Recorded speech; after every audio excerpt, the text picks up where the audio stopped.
Last class में हमने जो डिस्कस किया एक बार रिपीट कर लेते हैं, आपसे क्वेश्चनिंग भी कर लेते हैं। क्या कुछ हमने सरफेस डिफेक्ट डिस्कस किया था।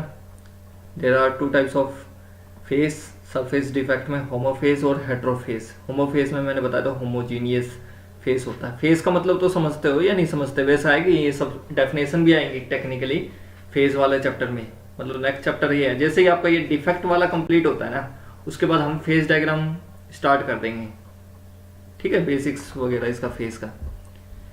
आप देखो होमोफेस के अंदर मैंने बताया ग्रेन बाउंड्री डिफेक्ट हो गया, ट्विन बाउंड्री डिफेक्ट हो गया, स्टेकिंग फॉल्ट हो गया, डिफेक्ट हो गया। क्लियर? और मैंने एक चीज़ और बताई थी आपको, अगर इसके अंदर हम देखें, इसमें एक तो होता है आपका, इसके अंदर मैंने बताया था क्या, low angle defect, high angle defect. चलो वो बाद में ही डिस्कस करेंगे, अभी नहीं। ठीक है, ट्विन बाउंड्री डिफेक्ट हो गया, स्टिकिंग फॉल्ट डिफेक्ट हो गया। अब बात करते हैं ग्रेन बाउंड्री डिफेक्ट में। हमने उस दिन ये डिस्कस किया था, जनरल कंसेप्ट है, डिस्कस किया था ग्रेन क्या होता है, ग्रेन बाउंड्री क्या होती है, और ग्रेन बाउंड्री होने से फास्ट कूलिंग और स्लो कूलिंग करने से आपको कैसा ग्रेन स्ट्रक्चर मिलता है। ये सब चीज़ें हमने उस दिन डिस्कस की थी। और लास्ट में मैंने ये भी बताया था कि किसी भी ग्रेन स्ट्रक्चर में अगर हम देखें तो लो हेलिक्स एंगल भी होता है, हाई हेलिक्स एंगल भी होता है। होता नहीं होता? क्या होता है लो हेलिक्स एंगल और high helix angle?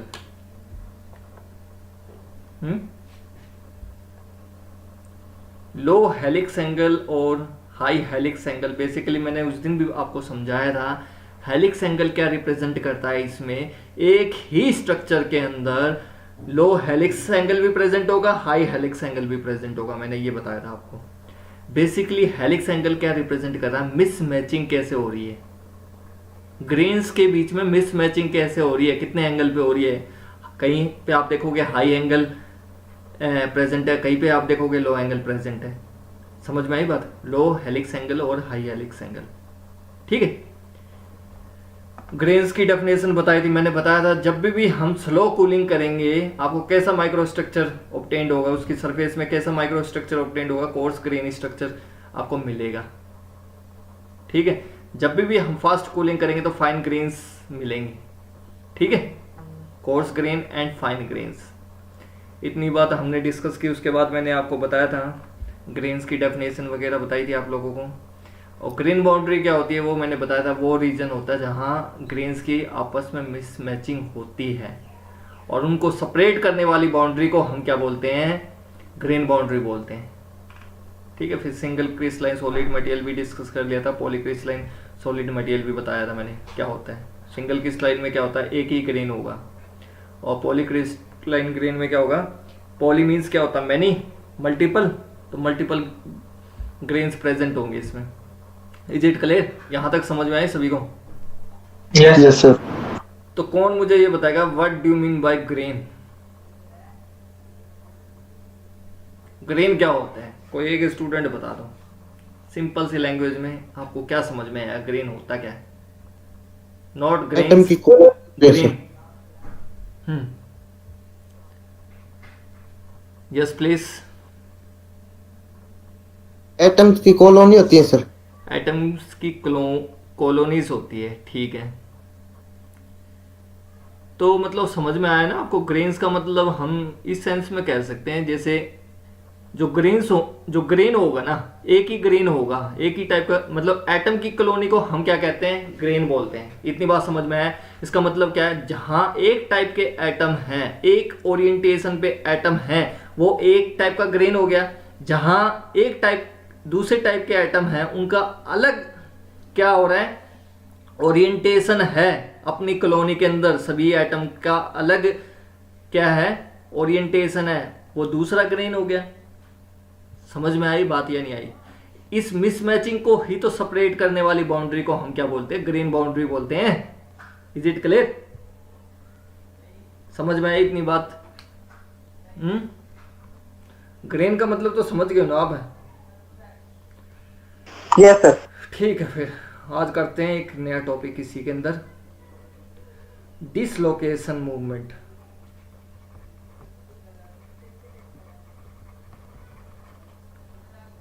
With in same grains, within same grains and across grain boundary। ये आज का टॉपिक है हमारा, ठीक है यार। फिर कॉल आ रही है, किस स्टूडेंट की आ रही है। अब देखो, ये टी रोल नंबर है सर, ये बार बार मेरे पास भी कॉल कर रहा है। इसको मैसेज करके बता दो आज ज्वाइन नहीं हो पाओगे, कल की क्लास ज्वाइन कर पाओगे आप। यार कर तो दिया सर मैसेज एक बार बात बार। समझ नहीं सर आती, आप इतनी लेट आके सर क्यों आप खुलती हैं? जब एक्सक्यूज यार मी एक सर, बात सर बताओ। आपकी हाँ आपकी आपकी कॉल कटते ही जस्ट मेरे पास आया और मैंने इसको बोला है कि आफ्टर ए क्लास तो रेलू राम से बात कर, क्योंकि इसका प्रोसीजर रेलू राम के पास है। फिर भी वो बार बार कॉल कर रहा है, तंग कर रहा है। उसको बोला है मैसेज पे। यार क्या बताऊँ अब मैं। जब यार यहाँ भी एक बात चार बताओ, कॉल डाल क्लास 2 दिन हो गए, कल का भी गैप दे दिया था मैंने बीच में, तो कल की होश नहीं आया क्या कि मेरी पास ईमेल नहीं आई है, या कल नहीं सोचा उसने कि क्लास है या नहीं है? पता नहीं सर। चलो करते हैं यार स्टार्ट। अब डिस्टर्बेंस हो गया ऐसे तो। देखो, dislocation movement with in same grains and across the grain boundary. कैसा डिसलोकेशन मूवमेंट होता है? डिसलोकेशन मूवमेंट मैं बता चुका हूं वैसे आप लोगों को। जो मैंने आपको डिसलोकेशन मूवमेंट बताया था वो किसके अंदर बताया था? कोई मुझे बताएगा डिसलोकेशन मूवमेंट की वजह से क्या रिजल्ट मिलेगा हमें? कोई भी एक स्टूडेंट बता दो, what is the result of dislocation movement? Permanent deformation sir. Permanent deformation, plastic deformation. Is it clear? Shape change हो जाएगी उसकी। ओके, अब मैं कह रहा हूं विद इन सेम ग्रेन्स और अक्रॉस ग्रेन बाउंड्री। जो मैंने इससे पहले जब डिसलोकेशन का टॉपिक आया था, जहां मैंने positive edge dislocation, negative edge dislocation आपको बताया था, तो उसका क्या मतलब था? वो सेम ग्रेन्स में था या अक्रॉस ग्रेन बाउंड्री था? पहले तो ये बताओ मुझे।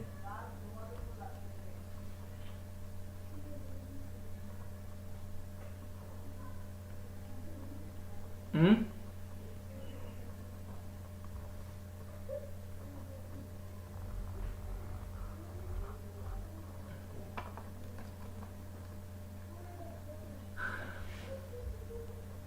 बताओ। जब तक है मैं डायग्राम बनाता हूं आप लोग बताओ। सेम ग्रेड में सर। सेम ग्रेन्स में था ना? क्लियर है बात? Same yes grains sir. में क्यों था?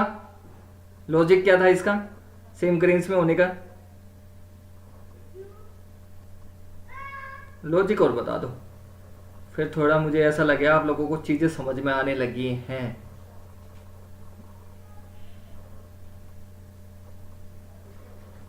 एक टाइप के एटम थे सर उसमें। एक टाइप के एटम थे, गुड।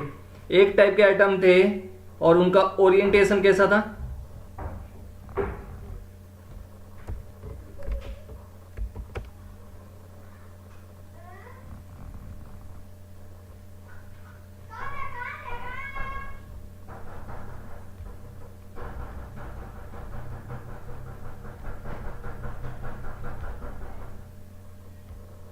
सर डिफरेंट होगा। डिफरेंट होगा, तो डिफरेंट कैसे था? लॉजिक समझाओगे मुझे? आपने डिफरेंट कहा, अपनी बात को जस्टिफाई करोगे कैसे?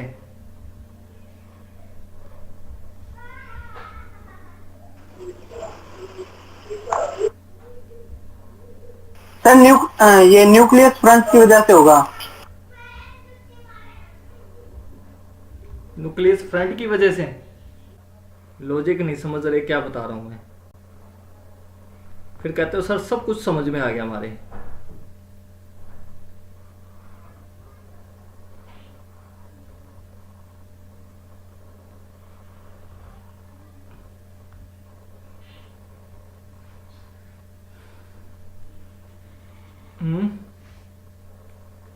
बताओ, जब तक ये डायग्राम कंप्लीट होगा 5-10 मिनट लगेंगे इस डायग्राम को।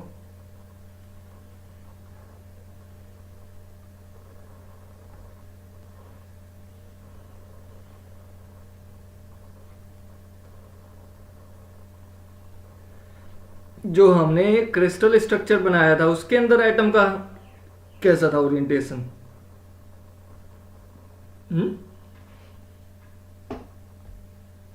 कोई बताएगा?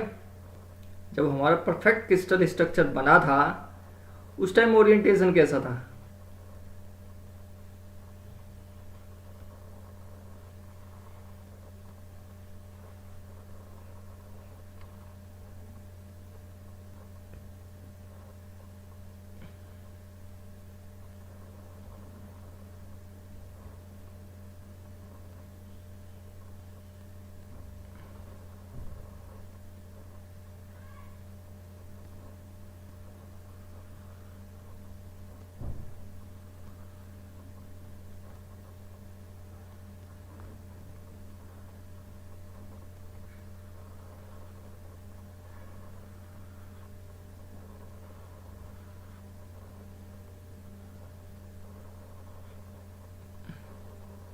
याद करो जो हमने परफेक्ट बनाया था उसमें तो एटम एक ही टाइप के थे या डिफरेंट थे?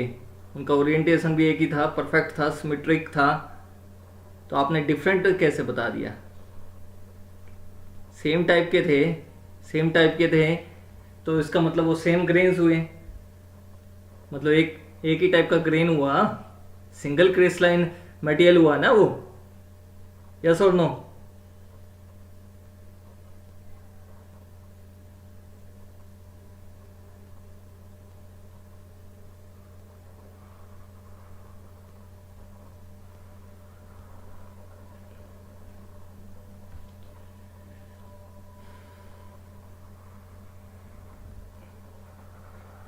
इसको अवॉइड करना, थोड़ी लाइन टेढ़ी भी हो जाए तो मे बी हो सकती है टेढ़ी।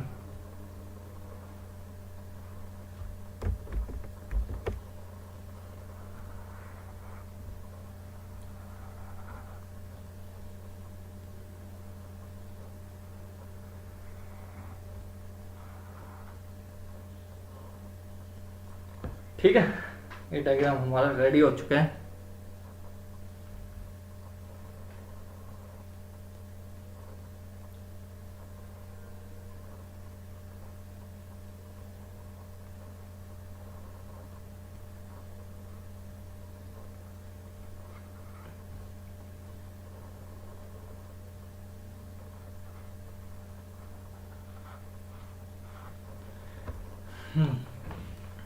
देखो, अब तक जो हमने किया था डिसलोकेशन मूवमेंट, वो हमने कब कैसे किया था? वो हमने किया था एक ही टाइप के ग्रेन्स के बीच में हो रहा था।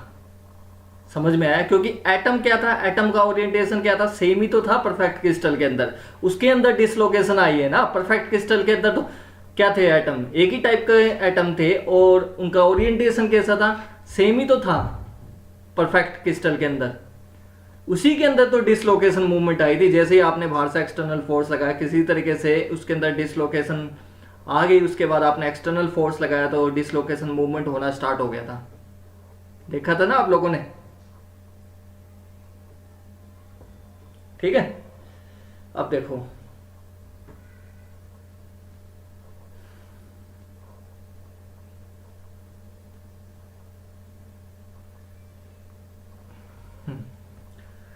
सपोज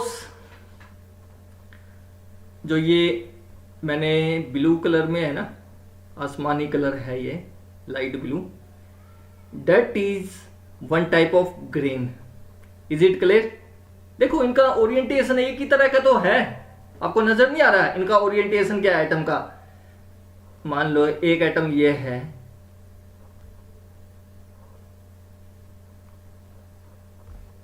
एक एटम ये है, एक एटम ये है, ये है, ये है, ये है एटम, ये एटम है, ये एटम है। इनका ओरिएंटेशन कैसा है? एक ही टाइप का तो ओरिएंटेशन है। यस और नो? समझ में आई या नहीं आई बात इतनी आपको समझ में?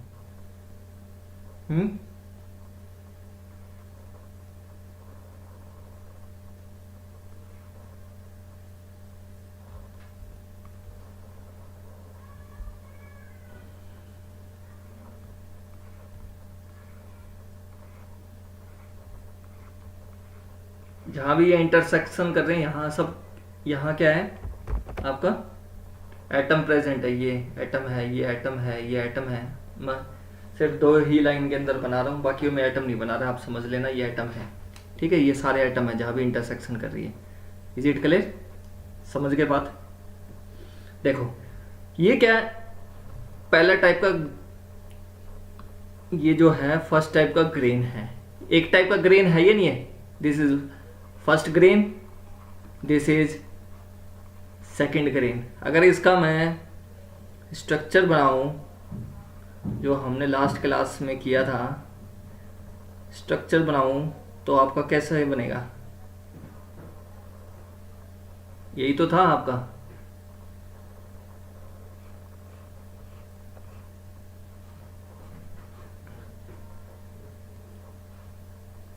देखो इनके बीच में क्या हो रही है, मिसमैचिंग हो रही है नहीं हो रही है?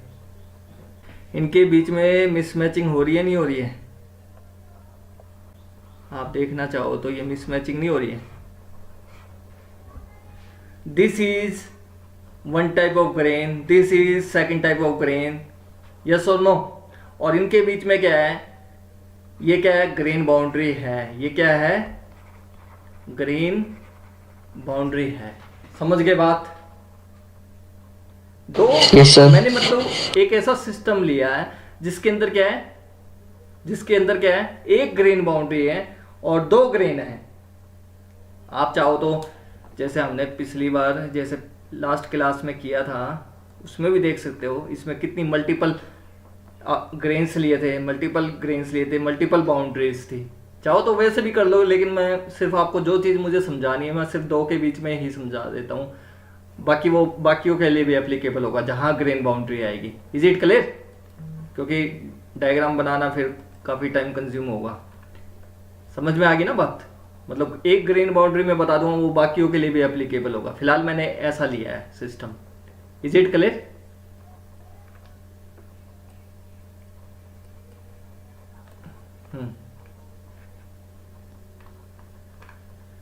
ये देखो, अब थोड़ा ध्यान फोकस करना। ये क्या है, पहला ग्रेन, और ये क्या है, सेकंड ग्रेन है। पहला ग्रेन और सेकंड ग्रेन, इनके बीच में जो ये आ रही है इसको क्या बोलेंगे, grain boundary. Is it clear? इतनी बात समझ में आई सभी बच्चों को? जो ये रेड कलर में है that is grain boundary. Grain boundary क्यों है सर? इनके बीच जो ये एक टाइप के ग्रेन है, ये दूसरे टाइप के ग्रेन है, एक टाइप के ग्रेन है, this is the colonies of atom. Atom की कॉलोनीज है जिसमें क्या है, ओरिएंटेशन सभी का कैसा है, एक जैसा ही है। ये देखो सारे वर्टिकल है, वर्टिकल है, वर्टिकल है, वर्टिकल है, वर्टिकल है, वर्टिकल है। सेकंड में क्या है, इंक्लाइंड है, इंक्लाइंड है, इंक्लाइंड है, इंक्लाइंड है। Is it clear? समझ में आई बात? Yes sir. अब एक स्टूडेंट कहता सर मान उसमें आपने हेलिक्स एंगल बताया था, हेलिक्स एंगल क्या होगा सर? यही तो होगा हेलिक्स एंगल। समझ में आई बात? यही तो होगा, मिसमैचिंग को ही तो रिप्रेजेंट करता है हेलिक्स एंगल। समझ गए बात? ठीक है, 2 हेलिक्स एंगल भी होंगे और हाई हेलिक्स एंगल भी होगा। ठीक है, ये हमारी ग्रेन बाउंड्री होगी जो इन दोनों को सेपरेट करी है। सपोज फर्स्ट ग्रेन के अंदर डिसलोकेशन आ जाता है किसी वजह से, या तो किस वजह से आएगा बेसिकली, या तो आपकी वैकेंसीज अलाइंड हो जाएंगी, या आप कह सकते हो सर पॉजिटिव एज डिसलोकेशन आ गया या नेगेटिव एज डिसलोकेशन आ गया, एक्स्ट्रा हाफ प्लेन के अंदर इंसर्ट कर गया। ऐसा ही तो होगा, होगा नहीं होगा? बोलो यार, यस और no? Yes sir. Yes sir.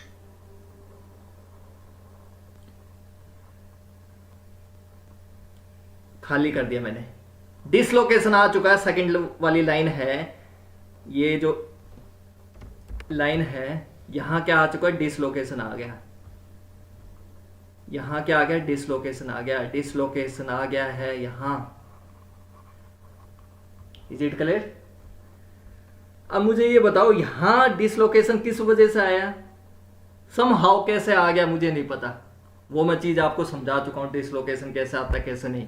इस क्लास में हमारा ये मोटिव नहीं है कि हम दोबारा से डिसलोकेशन को ही डिस्कस करते रहेंगे। फिलहाल इस क्लास के अंदर हमारा जो मोटिव है वो है ग्रेन बाउंड्री के बारे में समझना। क्या इंपैक्ट आएगा इस ग्रेन बाउंड्री का हमारे स्ट्रक्चर पे, क्रिस्टल स्ट्रक्चर पे क्या इंपैक्ट आने वाला है इस ग्रेन बाउंड्री का, वो चीज़ समझनी है हमारे लिए। उसको समझने के लिए मैंने सपोज माना कि जो फर्स्ट ग्रेन है उस फर्स्ट ग्रेन के अंदर समहाउ डिसलोकेशन आ जाता है। दैट इज सेकंड लाइन के अंदर देखोगे आप half edge extra half plane present हो जाता है ना, तो डिसलोकेशन आ गया नहीं आ गया? यस और नो? इसके नीचे क्या है, वैकेंसीज है या नहीं है? ये देखो वैकेंसीज है, यहाँ क्या है, वैकेंसीज है, ये वैकेंसीज है, वैकेंसीज है, ये क्या है, वैकेंसीज ही तो रिप्रेजेंट कर रही है। अगर एक्स्ट्रा हाफ प्लेन आ जाता है इसके अंदर तो ये वैकेंसीज तो है, नीचे ऊपर प्रेजेंट हुआ तो उसकी वजह से इम्परफेक्शन आएगी नहीं आएगी? यस और नो? Yes sir. सर एक बार फिर से बताना। दोबारा से समझो। स्टार्टिंग में मैंने क्या बनाया था, ये कंप्लीट परफेक्ट बनाया था। Is it clear? ये आपको नजर आ रहा है ना, परफेक्ट परफेक्ट ही तो है, ये एक टाइप का ग्रेन है, इसके अंदर सारे परफेक्ट है। But somehow in between half plane के अंदर क्या आ गया, ये एक्स्ट्रा हाफ एज प्लेन आ जाता है, उसके अंदर आ जाता है या मिसिंग हो जाता है, या तो बॉटम से मिस कर जाता है, या आप कह सकते हो उसके अंदर एक्स्ट्रा हाफ प्लेन प्रेजेंट हो जाता है टॉप हाफ के अंदर। इसके अंदर टॉप हाफ के अंदर प्रेजेंट हो गया। इसके आने की वजह से क्या आ गया, इसके आने की वजह से क्या आ गया, डिसलोकेशन आ गया नहीं आ गया? हाँ जी। यस और नो? डिसलोकेशन आ चुका है सर। डिसलोकेशन आने का मतलब बॉडी के अंदर प्लास्टिक डिफॉर्मेशन आ चुका है सर, क्योंकि इम्परफेक्शन हो जाएगा ना इस extra top half edge plane की वजह से। जो ये फर्स्ट ग्रेन है इसके अंदर इम्परफेक्शन डेवलप हो जाएगी नहीं हो जाएगी? कौन सी इम्परफेक्शन डेवलप होगी सर? लाइन डिफेक्ट आपने बताया था। उस लाइन डिफेक्ट की वजह से क्या आ जाएगा सर? प्लास्टिक डिफॉर्मेशन आ जाएगा। बट सर अगर उसी लाइन डिफेक्ट के अंदर अगर डिसलोकेशन आ चुका है, इम्परफेक्शन आ चुकी है, तो अगर हम उसमें कहते ना थोड़ी सी चिंगारी और लगा दे सर, आग तो लगी हुई है सर, थोड़ी सी और चिंगारी लगा दे उसमें तो मजा ही आ जाएगा। चिंगारी इन द सेंस बात करें कि सर डिसलोकेशन तो आ चुका है, प्लास्टिक डिफॉर्मेशन हो चुका है जितना होना था इम्परफेक्शन की वजह से, बट सर मल्टीप्लीकेशन चाहता हूं। मल्टीप्लीकेशन चाहने के लिए मुझे क्या करना पड़ेगा? 2 into 2, 4 into 2, 8 into 2, 16 into 2, 32 into 2, 64 like that. ऐसे मुझे मल्टीप्लीकेशन करना है। उसके लिए मुझे क्या करना पड़ेगा सर? बाहर से मुझे एक्सटर्नल फोर्स लगाना पड़ेगा सर, जब ही ये डिसलोकेशन का मूवमेंट होगा विद इन सेम ग्रेन, जो हम पढ़ चुके हैं पहले। कैसे होता है वो आपको अच्छे से पता है, पता नहीं पता? अब देखो, पता है सर। आ गया। जैसे ये डिसलोकेशन आया तो ये वाला एटम किसके साथ बॉन्डिंग करेगा? तो नेक्स्ट वाला है इसके साथ बॉन्डिंग करेगा नहीं करेगा? इसके साथ बॉन्डिंग करेगा नहीं करेगा? और इससे ऊपर वाले के साथ क्यों नहीं कर सकता सर?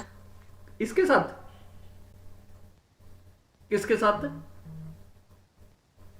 ये आपने बोला ना कि इसके साथ करेगा, इससे ऊपर है ना जो, उसके साथ नहीं कर सकता। इसके साथ? इसके साथ या इसके साथ? किसके साथ कह रहे हो? Suppose A B C D. A के साथ सर। डी के साथ? ए सर। ए के साथ तो है ही ऑलरेडी बॉन्डिंग, ये देख लो। मैं इसलिए तो कह रहा था आपको उस दिन, डिसलोकेशन आपने समझा ही नहीं। ये ए के साथ बॉन्डिंग नजर नहीं आ रही आपको? Yes sir. ऑलरेडी बॉन्डिंग तो है ही है। बॉन्डिंग ये टूटी कहाँ है? टूटती तो यहां है, ये देखो टूटने को मैं डॉटेड लाइन से शो कर देता हूँ, आप समझ लेना वो टूट चुकी है, पहले थी अब टूट चुकी है, उसको मैं डॉटेड लाइन से शो कर रहा हूँ। फिर से रिपीट कर रहा हूँ, जो टूट चुकी है उसको मैं डॉटेड लाइन से शो कर रहा हूँ। ये क्या थी? पहले थी। ये क्या थी? पहले थी। परफेक्शन थी ना, कंप्लीट परफेक्शन थी नहीं इनके बीच में, ये बॉन्डिंग जी। थी। पहले यहाँ भी बॉन्डिंग थी, बट इसके आने की वजह से, या आप कह सकते हो एक्स्ट्रा हाफ प्लेन आ गया, या आप कह सकते हो यहां से मिस कर चुका है। इसको हटा देते हैं एक बार, समझ में आया? मान लो हम ये कह रहे हैं extra half top half plane इसके अंदर आ गया, डिसलोकेशन आ गई। जैसे ही डिसलोकेशन आई तो क्या होगा? ऊपर वाले हाफ के अंदर कंप्रेशन आएगी नहीं आएगी? कंप्रेशन आएगी तो ये वाला इस साइड शिफ्ट होगा नहीं होगा? इससे दूर हो जाएगा नहीं हो जाएगा? यस और नो, जवाब दे दो मुझे इस बात का। जैसे मैंने बताया था, बुक के अंदर एक गत्ते को डालोगे तो जहां आप गत्ते को डालोगे हाफ प्लेन के अंदर डालोगे तो दोनों हिस्सों को शिफ्ट नहीं कर देता, अपने से दूर नहीं कर देता, कंप्रेशन नहीं कर देता। तो जो ये वाला आइटम है, आपको नजर आया ना, ये वाला आइटम ये इससे दूर भाग जाएगा। कंप्रेशन होगा तो जाहिर सी बात है ये इस साइड शिफ्ट करेगा, नहीं करेगा? जी सर। करेगा ना। बिल्कुल। और ये इसके नजदीक आ जाएगा, इसके नजदीक आएगा तो क्या होगा? मैंने बताया था, जब इसके नजदीक आता है ड्यू टू एक्सटर्नल फोर्स ये इसके नियर बाय आ जाएगा। एक्सटर्नल फोर्स की वजह से ये वाला इसके नजदीक आ जाएगा, ये वाला इसके नजदीक आ जाएगा। इस एटम की ही तो शिफ्टिंग होती है। मान लो मैं फोर्स कैसे लगा रहा हूं, इस डायरेक्शन में लगा रहा हूं,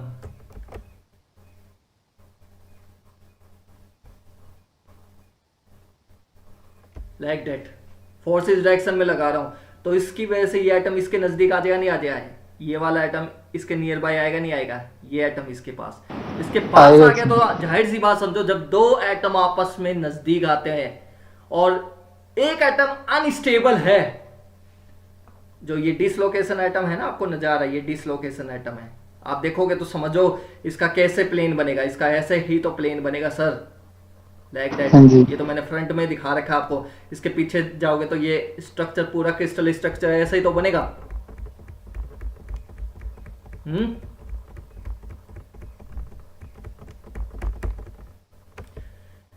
ये वाला आइटम इसके नियर आ गया। जब दो आइटम नजदीक आते हैं और ये वाला आइटम क्या है, अनस्टेबल है या नहीं है? अनस्टेबल है ये वाला आइटम, डिसलोकेशन आइटम क्या अनस्टेबल है, क्योंकि इसके नीचे क्या वैकेंसीज है। वैकेंसीज है तो क्या होगा? टेंसाइल स्ट्रेन फील्ड डेवलप होगी नहीं होगी? फोर्स ऑफ अट्रैक्शन होगा नहीं होगा? इनके बीच में फोर्स ऑफ अट्रैक्शन होगा नहीं होगा? ए और बी के बीच में फोर्स ऑफ अट्रैक्शन होगा नहीं होगा? फोर्स ऑफ अट्रैक्शन होगा तो जाहिर सी बात है, स्ट्रॉन्ग फोर्स ऑफ अट्रैक्शन होगा तो आपस में स्टेबल होने की कोशिश करेंगे नहीं करेंगे? इलेक्ट्रॉन एक दूसरे को अट्रैक्ट करेंगे नहीं करेंगे? एक एटम लूज करेगा, दूसरा गेन करेगा, जिससे क्या है दोनों के बीच में बॉन्ड बन जाएगा, नया बॉन्ड फॉर्मेशन हो जाए। मैंने बताया था आपको, ये सब चीजें बताई थी। नया बॉन्ड फॉर्मेशन होगा क्रॉस में, और जो पहले ओल्ड बॉन्ड था जिस एटम का, उसका बॉन्ड टूट जाएगा। ये देखो रेड कलर से जो मैंने आपको दिखा रखे हैं, ये रेड कलर से मैंने दिखा रखे हैं, पहले इनके बीच में बॉन्ड था, अच्छा खासा बॉन्ड था, ये ओल्ड बॉन्ड टूट रहा है और नया बॉन्ड जुड़ रहा है। तो इसकी वजह से क्या हो जाती है, लाइनें कैसे हो जाती है? लाइक दैट, इस तरीके से हो जाती है। और जो पहले था, जो आपका पहले था वो ऐसे था, ये था ना पहले, में बॉन्डिंग थी।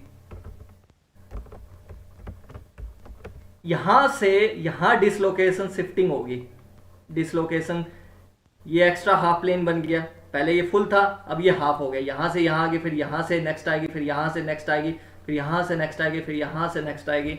इस तरीके से आपका डिसलोकेशन मूवमेंट होता रहेगा विद इन सेम ग्रेन।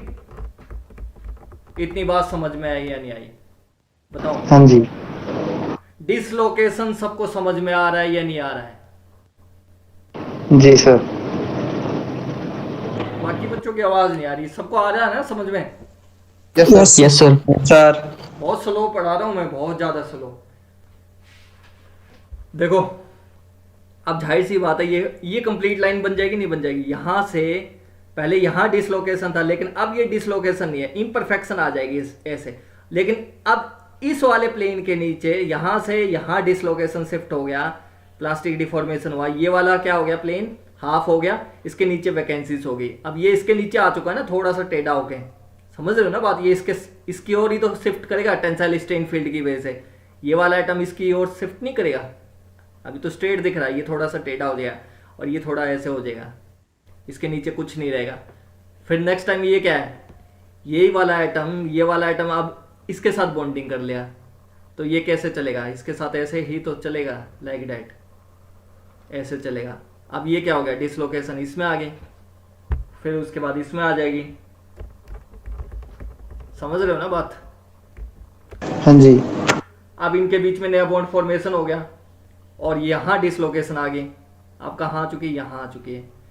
उसके बाद इनके बीच में बॉन्ड फॉर्मेशन हो गया, एक्सटर्नल फोर्स लग रहा है उसकी वजह से ये नियर बाय आ रहे हैं कंटिन्यूसली, समझ रहे हो ना, आप हथौड़े से पीट रहे हो, जिस डायरेक्शन में फोर्स लगा रहे हो उस डायरेक्शन में इनका मूवमेंट हो रहा है एटम का। सपोज मैंने बताया इस डायरेक्शन में इनका फोर्स लग रहा है, समझ गए।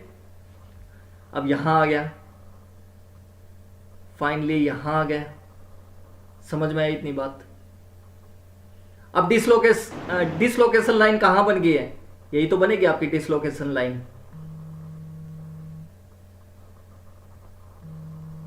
यस और no? Yes sir.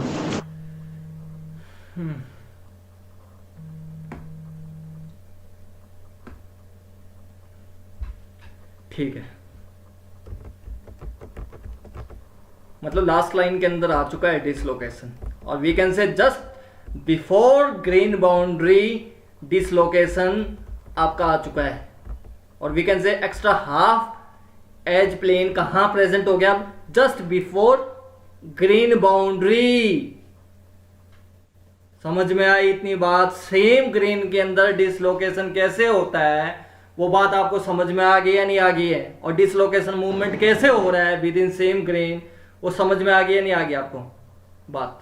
Yes sir. हाँ जी। अब मुझे ये बताओ, डिसलोकेशन जो ये मूवमेंट हो रहा है विद इन सेम ग्रेन के अंदर, जो ये डिसलोकेशन मूवमेंट हो रहा है वो कौन से प्लेन के अलोंग होगा? ये तो मैंने चलो आपको दिखा दिया, लेकिन उस दिन मैंने बताया था किस प्लेन के अलोंग प्लास्टिक डिफॉर्मेशन होगा? Slip plane. Slip plane. इसका मतलब सर ये जो एटम है इनका अपना ओरिएंटेशन है, तो ये एक ही टाइप के तो ग्रेन हुए सर, इसके अंदर जो डिसलोकेशन होगा, ये मैं वैसे क्रॉस में दिखा रहा हूं, एक्चुअल में ये क्या है देखोगे 3D में देखोगे, इनका स्लिप प्लेन के अलोंग हो रहा है। किसके अलोंग हो रहा है? ये स्लिप प्लेन के अलोंग हो रहा है सर। ये इसका मतलब सर जो ये एटम है, सेम टाइप के एटम है, इनका अपना स्लिप प्लेन होगा सर। यस और नो? Yes sir. सर ये जो बाकी ग्रेन बाउंड्री की क्रॉस करने के बाद, अक्रॉस का मतलब होता है इस ग्रेन बाउंड्री को क्रॉस करके दूसरे एटम के साथ दोस्ती करना। अक्रॉस का मतलब क्या है? यहां अक्रॉस का मतलब क्या है? जैसे पाकिस्तान की बाउंड्री लगा लो, ये इंडियन हो गया, ये पाकिस्तान हो गया, इनके बीच में क्या करनी है? दोस्ती करनी है। तो इसको क्या करना पड़ेगा? इस ग्रीन बाउंड्री को तोड़ते हुए इसके साथ दोस्ती करनी पड़ेगी, नहीं करनी पड़ेगी? करनी पड़ेगी सर। बिल्कुल ना। तो कहने का मतलब है सर जो ये इंडियन है, इसका अपना स्लिप प्लेन है। जैसे डिफॉर्मेशन करेंगे ये अपने हिसाब से करेंगे डिफॉर्मेशन। ये पाकिस्तान है, अगर इसके अंदर डिसलोकेशन आ जाए ये अपने स्लिप प्लेन के अलोंग करेंगे। यस और नो? Yes sir. डेफिनेटली इस बात से एग्री करते हो सभी बच्चे? देखो सेम टाइप के एटम है, उसका अपना स्लिप प्लेन होगा। अपना स्लिप प्लेन मतलब जो डिसलोकेशन हो रहा है, डिसलोकेशन मतलब प्लास्टिक डिफॉर्मेशन हो रहा है, वो अपने स्लिप प्लेन के अलोंग हो रहा है। इनका ओरिएंटेशन अलग है तो इनका अपने स्लिप प्लेन के अलोंग होगा।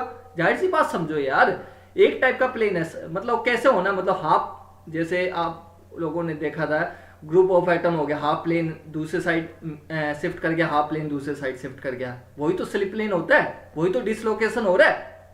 आप लोगों ने उसमें प्लास्टिक डिफॉर्मेशन वाले पहले टॉपिक के अंदर देखा होगा, स्लिप प्लेन दिखा रखा होगा, हाफ प्लेन आगे की ओर, हाफ प्लेन पीछे की ओर। दिखा रखा है ना, एक टाइप का ग्रुप ऑफ एटम के अलोंग स्लिप प्लेन। लेकिन अब एक बात समझो सर, ये दूसरा ग्रेन है, ये पहला ग्रेन है, ये दूसरा ग्रेन है, इसका अपना ओरिएंटेशन है सर, अपना ओरिएंटेशन है। इसका मतलब इनके बीच में मिसमैचिंग हो रही है, जब तो ये ग्रेन बाउंड्री बन रही है। इसका मतलब सर ये जो सेकंड ग्रेन है, इसके अंदर अगर डिसलोकेशन आ जाता है किसी वजह से, तो जाहिर सी बात है सर इसका अपने स्लिप प्लेन के अलोंग होगा, ना कि जैसे पहला ग्रेन है जिसके अंदर प्लास्टिक डिफॉर्मेशन हो रहा है, वैसे नहीं होगा सर, अपने प्लेन के अलोंग होगा। Is it clear? इतनी बात समझ में आई? Yes sir. तो लिख सकते हो एक लाइन कि movement of dislocation whenever happening within same grain, then it also happening within same plane. Is it clear? बात समझ में आया आप लोगों को? Movement of dislocation whenever happening within same grain, then it also happening in within same plane. मतलब अपने ही grain के अंदर मूवमेंट होगा डिसलोकेशन का, सेम ग्रेन के अंदर, अपने सेम ग्रेन मतलब एक ही ग्रेन है, मतलब एक ही कॉलोनी है ग्रुप ऑफ एटम की, उनका ओरिएंटेशन एक ही तरह का है, तो उनके बीच में जो डिसलोकेशन मूवमेंट होगा वो अपने ही प्लेन के अलोंग होगा सर। Is it clear? इस लाइन को लिखना चाहो तो लिख सकते हो, क्योंकि ये धीरे धीरे एक एक कंसेप्ट आपके दिमाग में रहेगा ना, जब भी फिर मैं बात करूंगा आपको डायरेक्टली उसको रिस्पोंड कर सकते हो। मूवमेंट ऑफ डिसलोकेशन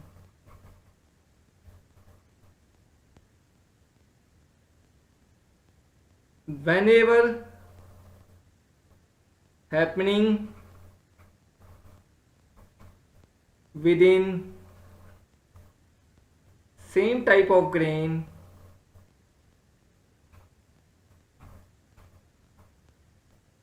then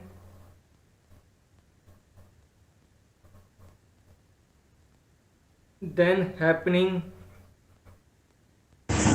दोबारा बोलना सर। लिख रहा हूं यार, देखो इसमें within same plane, ठीक है। Movement of dislocation whenever happening within same type of grain, then happening within same plane, मतलब एक ही टाइप के प्लेन के अंदर होगा जो मूवमेंट होगा डिसलोकेशन। इसका मतलब इट मीन्स इसका मतलब क्या है, डिफरेंट ग्रेन के लिए समझने की कोशिश करना। डिफरेंट ग्रेन मतलब समझ रहे हो ना आप, एक ग्रेन का मतलब क्या है, एक टाइप का ओरिएंटेशन, एक टाइप की colony, India and it's people, Pakistan and it's people, समझ रहे हो ना बात? Yes sir. डिफरेंट ग्रेन, अगर डिफरेंट ग्रेन होंगे तो अलग अलग प्लेन होगा, जाहिर सी बात है, अलग अलग स्लिप प्लेन होगा। सेम स्लिप प्लेन लिखो यहां, अलग अलग प्लेन होगा। C plane is also different, yes और नो? डिफरेंट ग्रेन मतलब स्लिप प्लेन भी तो बदल रहा है साथ में, आप ऐसा कह सकते हो slip plane is also changing across grain boundaries. इतनी बात समझ में आई आपको? देखो, ग्रेन बाउंड्री से पहले अपना डिसलोकेशन हो रहा था, एक ही डिसलोकेशन हो रहा है, उसके अंदर एक ही स्लिप प्लेन के अलोंग हो रहा है। यहां मान लो अभी डिसलोकेशन आया नहीं है, अगर आता, मान लो आता, तो उसका क्या होता है, डिसलोकेशन ऐसे ही होता, इसी ओरिएंटेशन में तो होता, जैसे मैं दिखा रहा हूं ऐसे ही तो होता स्लिप प्लेन आपका कहीं बीच में, हाँ जी। Like that. समझ गए बात? जी। तो मतलब कहने का मतलब है सर आपका अक्रॉस ग्रेन बाउंड्री आपका स्लिप प्लेन भी चेंज होगा सर, यस और नो? समझ गए बात? यस। हाँ जी। across green boundary, slip plane also changing.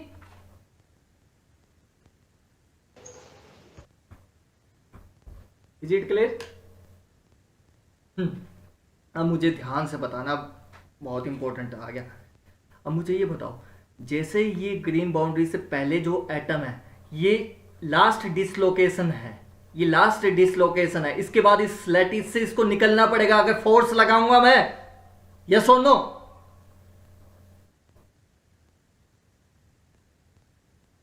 बोलो यार, समझ नहीं आ रही क्या बात आप लोगों को? Yes sir. ये जो यस सर। लास्ट है, अगर इसको छोड़ देगा, इसको छोड़ के जाएगा तो क्या होगा? परमानेंट प्लास्टिक डिफॉर्मेशन कर देगा इस फर्स्ट टाइप के ग्रेन को, है ना? Yes sir. यहां से निकलेगा तो परमानेंट कर देगा बिल्कुल, मतलब जैसे हम एक्सटर्नल फोर्स लगा रहे हैं, यहां से निकलने के लिए इसको ग्रीन बाउंड्री क्रॉस करनी पड़ेगी, नहीं करनी पड़ेगी? अब ये किसके साथ बना सकता है? नेक्स्ट कौन सा आ रहा है इसके? नेक्स्ट यही तो आ रहा है। नेक्स्ट एटम कौन सा आ रहा है आपका? सर यही तो आ रहा है। इन दोनों के बीच में अब क्या बनना चाहिए? बोलो यार, अब क्या बनना चाहिए? इन दोनों के बीच में क्या होना चाहिए? बॉन्डिंग होनी चाहिए, नया बॉन्ड होना चाहिए। और ये बॉन्ड क्या होना चाहिए? टूटना चाहिए सर। जब इन दोनों के बीच में होगा और ओल्ड बॉन्ड है वो टूट जाएगा और नया बॉन्ड बन जाए। नया बॉन्ड बनने के लिए क्या चाहिए? ये वाला एटम है सर, ये वाला एटम, सर ये वाला एटम अगर इसके नजदीक आ जाए फिर तो नया बॉन्ड बन सकता है सर, यस और नो? Yes sir.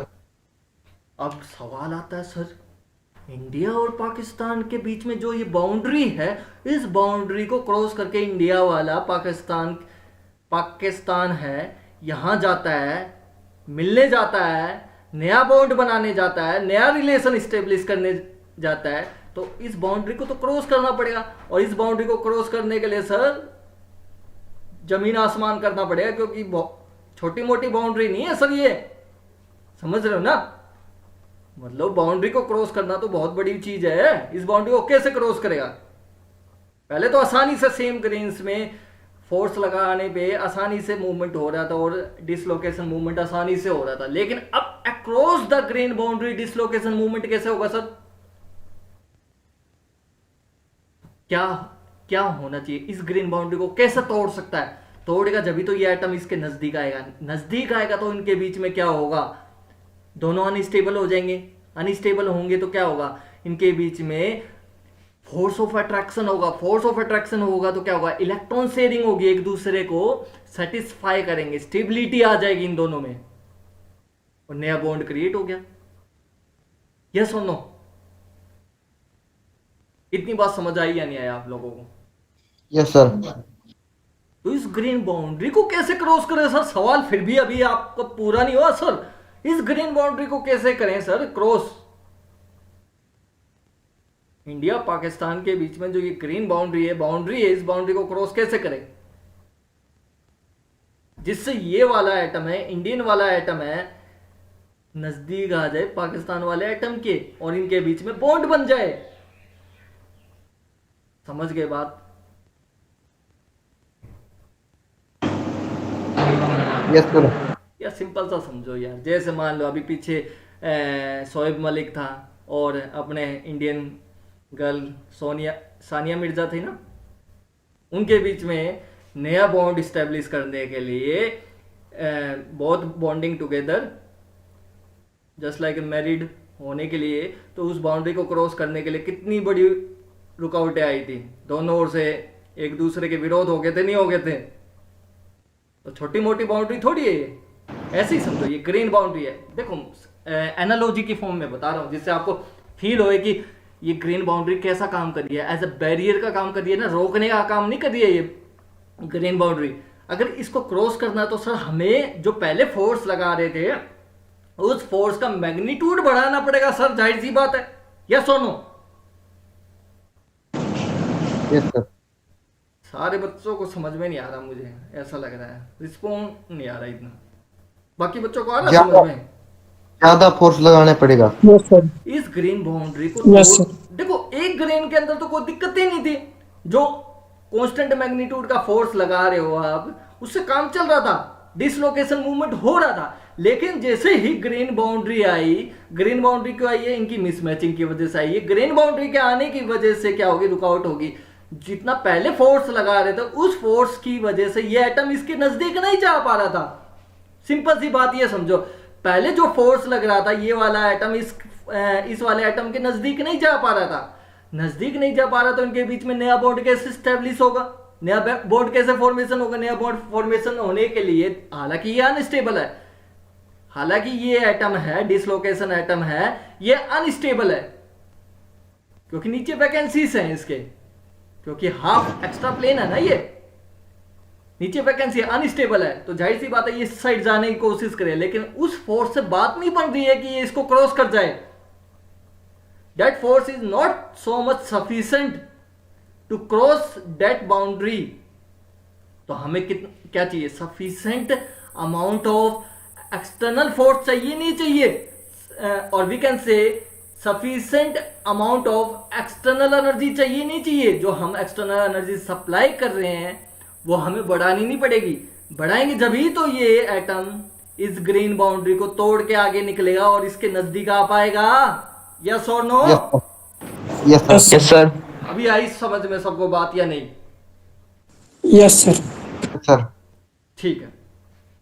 तो सर हमने पहले जो कांस्टेंट मैग्नीट्यूड का हम फोर्स लगा रहे थे, अब हमने क्या किया? फोर्स का मैग्नीट्यूड बढ़ा दिया, जिससे ये वाला एटम है, ये वाला एटम है, इस एटम के नजदीक आ गया। नजदीक आ गया तो old bond is broken, new bond is formed. Yes और नो? नया बॉन्ड बन गया। अब डिसलोकेशन कौन सा हो गया? डिसलोकेशन वाली लाइन कौन सी आ गई? ये होगी ना डिसलोकेशन लाइन। अब नई कौन सी होगी? ये होगी ना। बोलो यार, अब ये बन चुकी है ना डिसलोकेशन लाइन। Yes sir. इसके साथ Yes, sir. फॉर्मेशन हो गया ना। आप फील करो यार, एक तो समझ नहीं रहे ना चीजों के। जैसे ही हमने पहले जो मैग्नीट्यूड लगाया था उसकी वजह से इम्परफेक्शन आएगी तो वो ऐसे ही तो आएगी, ये नजदीक आएगा तो। अब इसके नीचे क्या है? इसके नीचे क्या है? वैकेंसीज है या नहीं है? इस एटम के नीचे क्या है? वैकेंसीज है या नहीं है? और ये जो एक्स्ट्रा हाफ प्लेन हो गया, नहीं हो गया? ये डिसलोकेशन हो गया ना। इस वाले सेकंड ग्रेन के अंदर डिसलोकेशन प्रेजेंट हो गया, नहीं हो गया? Yes sir.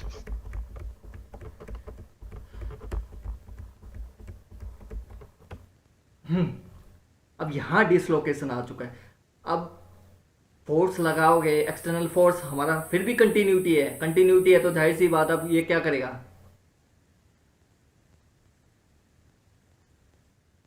ये क्या करेगा? इसके साथ बनाएगा और इसको तोड़ देगा, नहीं तोड़ देगा? इनके बीच में होगी दरार पैदा, इनके बीच में होगी दोस्ती, क्योंकि ये इसके नजदीक आया, इनके बीच में होगी दोस्ती। ये old bond broken, new bond formed.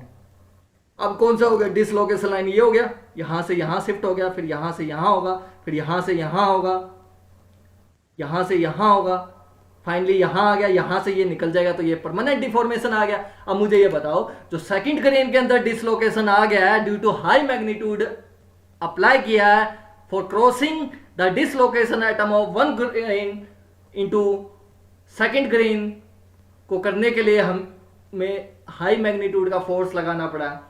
उसके बाद क्या है? ये डिसलोकेशन फोर्स हमने लगाया, हमें कहाँ ज़्यादा जरूरत पड़ी है? यहीं तो ज़्यादा जरूरत पड़ी है। उसके बाद तो जैसे इसमें नॉर्मल फोर्स लग रहा था उसी फोर्स से बात बन रही थी, ऐसे ही सेम ग्रेन आ गया तो सेम ग्रेन के अंदर नॉर्मल फोर्स से बात बन जाएगी, नहीं बन जाएगी? डिसलोकेशन मूवमेंट होगा, नहीं होगा? फाइनली क्या ये एटम क्या है? यहाँ से निकल जाएगा। एक स्टूडेंट कहता सर बात तो ठीक है आपकी, सर अगर बाई चांस मान लो सर एक और आ जाती है ग्रेन बाउंड्री, एक और ग्रेन बाउंड्री आ जाए तो एक और बना दो, मुझे क्या प्रॉब्लम है? ये आ गई, मान लो उसका ओरिएंटेशन ऐसे है, मिसमैचिंग ऐसे है, तो इसके अंदर डिसलोकेशन होगा, इसका स्लिप प्लेन अलग होगा। जैसे इसका स्लिप प्लेन है 2, इसका स्लिप प्लेन है 1, इसका स्लिप प्लेन कैसा होगा? 3 होगा। यस और नो? मतलब स्लिप प्लेन 1 2 3 का मतलब क्या है? इनका अपना अपना स्लिप प्लेन है जिसके अलोंग डिसलोकेशन होगा, प्लास्टिक डिफॉर्मेशन होगा। इज इट क्लियर या नहीं? Yes sir. इतनी बात समझ में आई?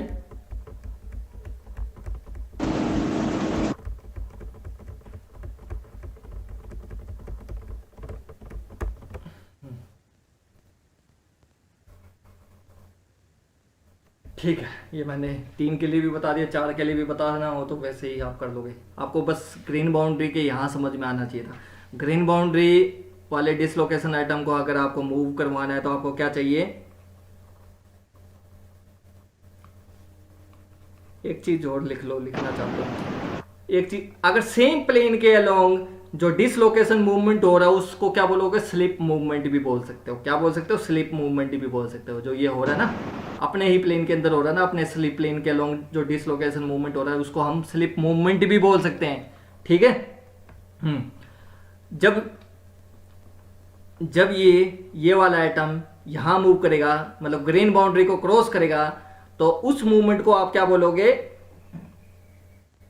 क्लाइंब मूवमेंट भी बोल सकते हो। ये बस टेक्निकली वर्ड याद रखना, जिससे मैं आपको आगे समझाऊं तो समझ जाओ क्लाइंब मूवमेंट कह रहे हैं तो क्या मतलब है सर का। क्लाइंब मूवमेंट क्या होगा, ऐसा नहीं है जैसे हम चढ़ते हैं पहाड़ के ऊपर, क्लाइंब करते हैं तो परेशानी आती है ना चढ़ने में, टेक्निकल वर्ड है, बस याद रखो। ये होगा जब आपका मूवमेंट होगा डिसलोकेशन का, मूवमेंट होगा डिसलोकेशन का अक्रॉस ग्रीन बाउंड्री, उसको क्या बोलोगे, क्लाइंब मूवमेंट। सेम प्लेन के अलोंग होगा उस मूवमेंट को डिसलोकेशन मूवमेंट तो बोलते ही हो, बट सेम प्लेन के अलोंग होगा, सेम स्लिप प्लेन के अलोंग होगा, उसको क्या बोलोगे, सेम स्लिप प्लेन के अलोंग मूवमेंट होगा डिसलोकेशन मूवमेंट होगा, उसको क्या बोलोगे,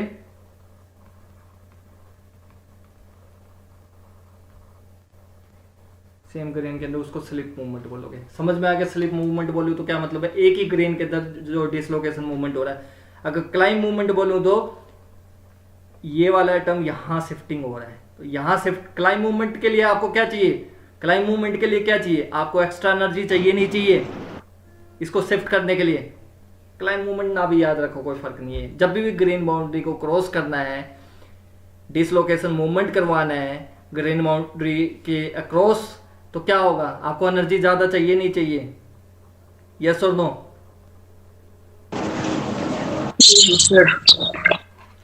तो हम ये कह सकते हैं एक्सटर्नल एनर्जी रिक्वायर्ड फॉर, या क्लाइंब मूवमेंट बोल लो, या आप ये भी बोल सकते हो external energy required across green boundary, आपको एक्सटर्नल एनर्जी चाहिए, वो ज़्यादा चाहिए नहीं चाहिए, मोर एज कंपेयर टू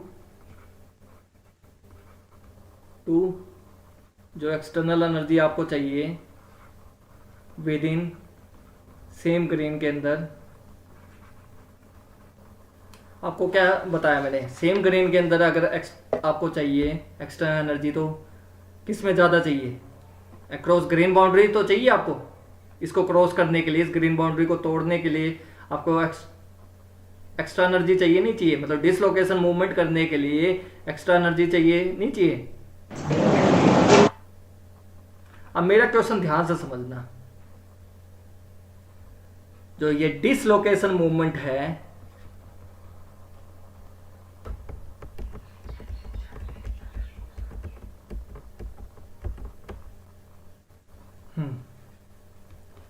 जो ये डिसलोकेशन मूवमेंट है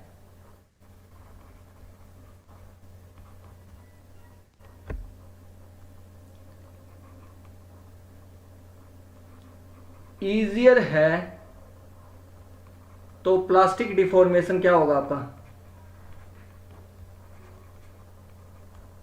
नंबर 1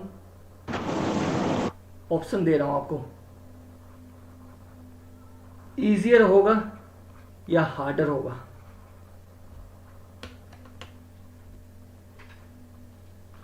बोलो,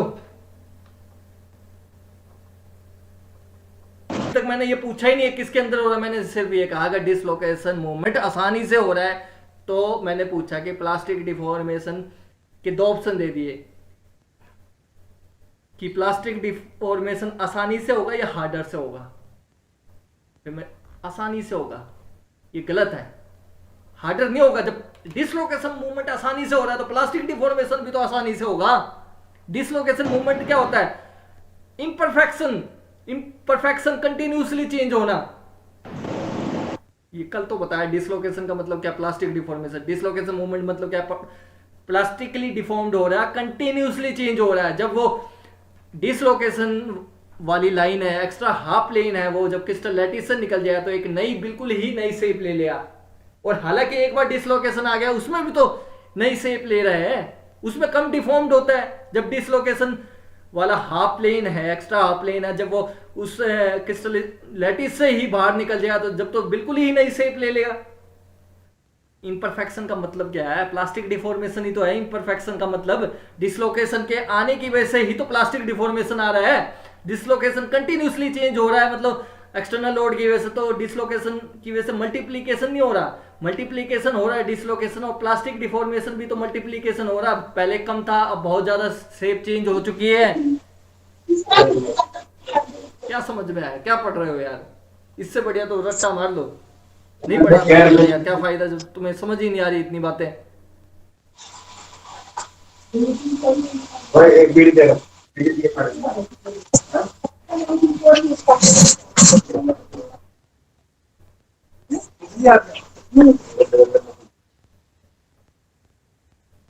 क्या करूँगा जब समझ ही नहीं आ रहा आप लोगों को, पढ़ाने का क्या फायदा। 50 बार तो रिपीट कर लिया डिसलोकेशन मूवमेंट, डिसलोकेशन मूवमेंट। अब तक किसी बच्चे को यही नहीं पता डिसलोकेशन मूवमेंट क्या होता है। ये किस बच्चे का है? Speaker on.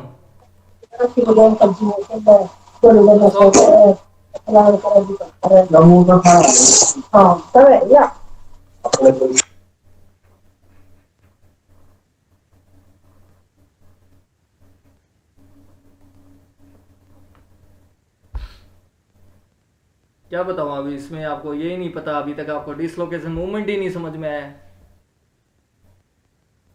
कि प्लास्टिक डिफॉर्मेशन।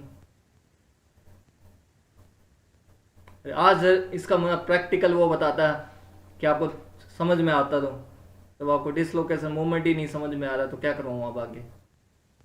आगे से एक काम करूँगा, मैं वीडियो भेज दूंगा क्लास के अंदर, उस वीडियो से कर लेना, जो है यूट्यूब वीडियो होते हैं नो सर और क्या।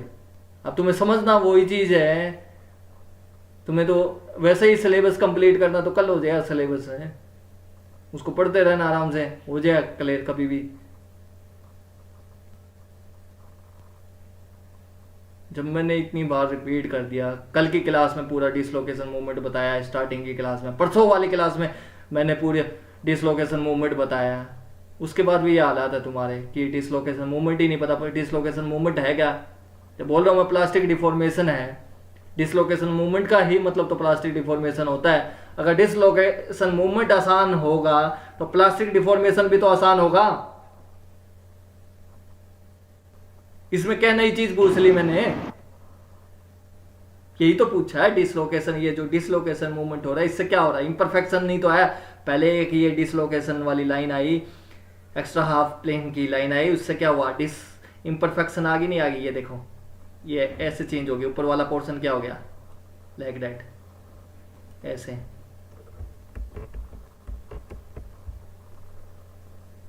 फिर ये नेक्स्ट वाली लाइन बन गई आपकी। तो इस डिसलोकेशन मूवमेंट को ही तो प्लास्टिक डिफॉर्मेशन बोलते हैं। फोकस करो, अब ध्यान दो। मैं मान के चल रहा हूँ सभी को डिसलोकेशन आ गया, मुझे नहीं पता कितनों को आया कितने को नहीं। अब देखो, अगर डिसलोकेशन मूवमेंट आसान होगा तो प्लास्टिक डिफॉर्मेशन भी तो आसान होगा। यस और नो?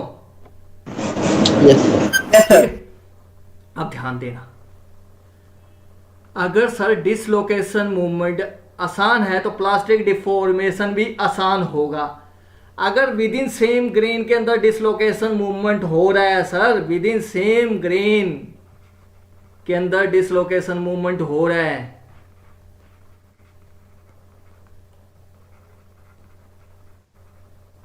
मूवमेंट हो रहा है, वो भी तो आसान ही होगा सर, क्योंकि वो आसान ही है एज कंपेयर टू किसके कंपैरिजन में, ग्रेन बाउंड्री के कंपैरिजन में मैं बात करूं तो आसान ही है सर। अगर अक्रॉस क्रॉस बाउंड्री के अक्रॉस में जाओगे आप, अक्रॉस ग्रेन बाउंड्री के बात करोगे तो डिसलोकेशन मूवमेंट क्या हो रहा है, अब मुझे कोई समझाएगा? डिसलोकेशन मूवमेंट क्या हो रहा है? Across cross boundary dislocation movement क्या हो रहा है? ये हार्डर हो रहा है। हार्डर हो रहा है, समझ में आ गई? डिसलोकेशन मूवमेंट हार्डर का मतलब प्लास्टिक डिफॉर्मेशन हार्डर हो गया। Yes sir. Plastic deformation harder हो गया, और इसमें क्या हो गया? प्लास्टिक डिफॉर्मेशन आसान हो गया। किसके अंदर आसान हो गया? सेम ग्रेन के अंदर अगर डिसलोकेशन मूवमेंट हो रहा है उसमें प्लास्टिक डिफॉर्मेशन आसानी होगा।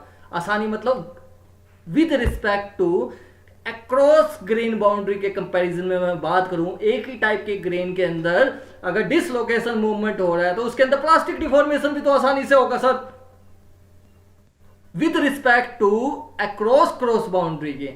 अगर सर मैं अक्रॉस क्रॉस बाउंड्री के रिस्पेक्ट में बात करूं तो इसमें क्या है sir? Dislocation movement as compare to same grain के अंदर जो डिसलोकेशन मूवमेंट हो रहा है उसके कंपैरिजन में हार्डर ही तो होगा सर। हार्डर होगा तो मतलब प्लास्टिक डिफॉर्मेशन भी तो हार्डर होगा sir.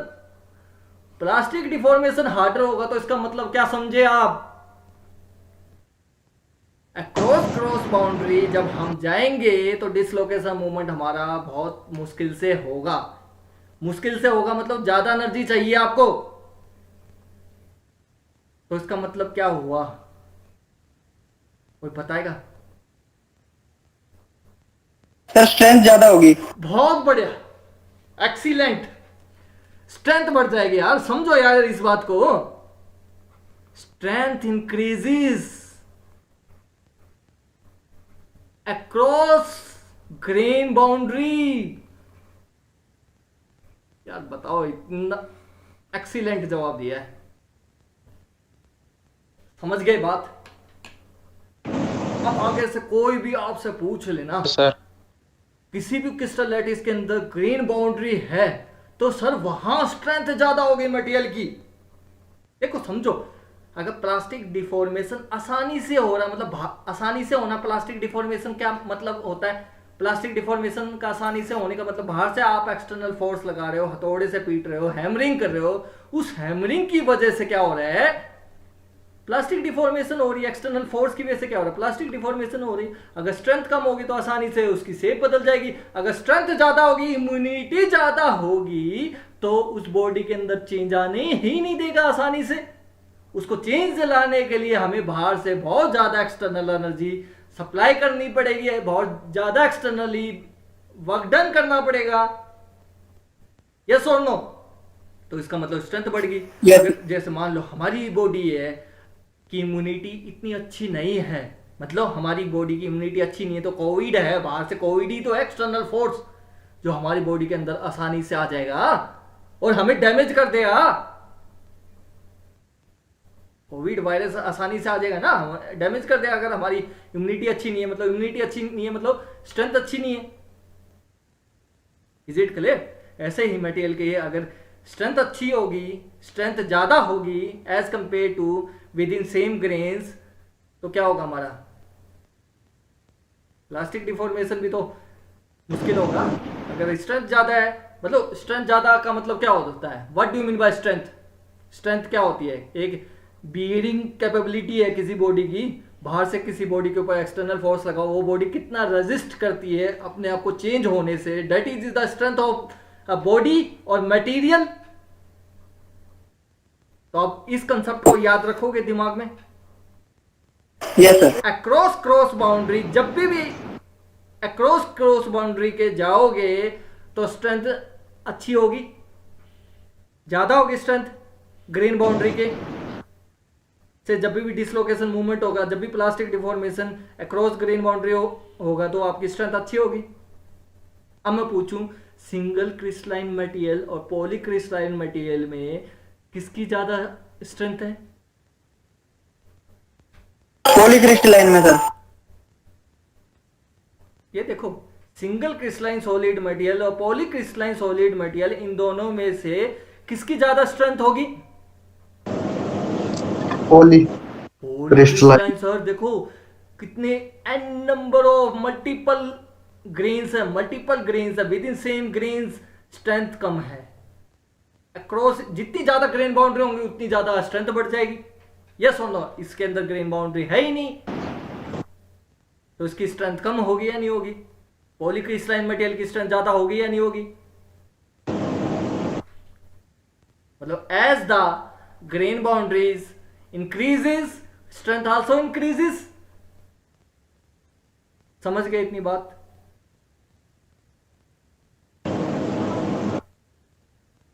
Yes sir. Okay okay okay. अब मुझे ये बताओ, ध्यान से समझना, इसी डायग्राम के अंदर हमने बात करी थी fine grain and coarse grain, ये बात करी थी ना हमने। Fine grain and coarse grain में से किसकी ज्यादा स्ट्रेंथ होगी? सर फाइन ग्रेन की।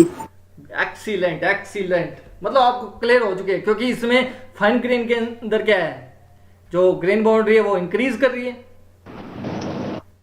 तो जब भी आप फास्ट कूलिंग करोगे तो आपको फाइन ग्रेन स्ट्रक्चर मिलेगा।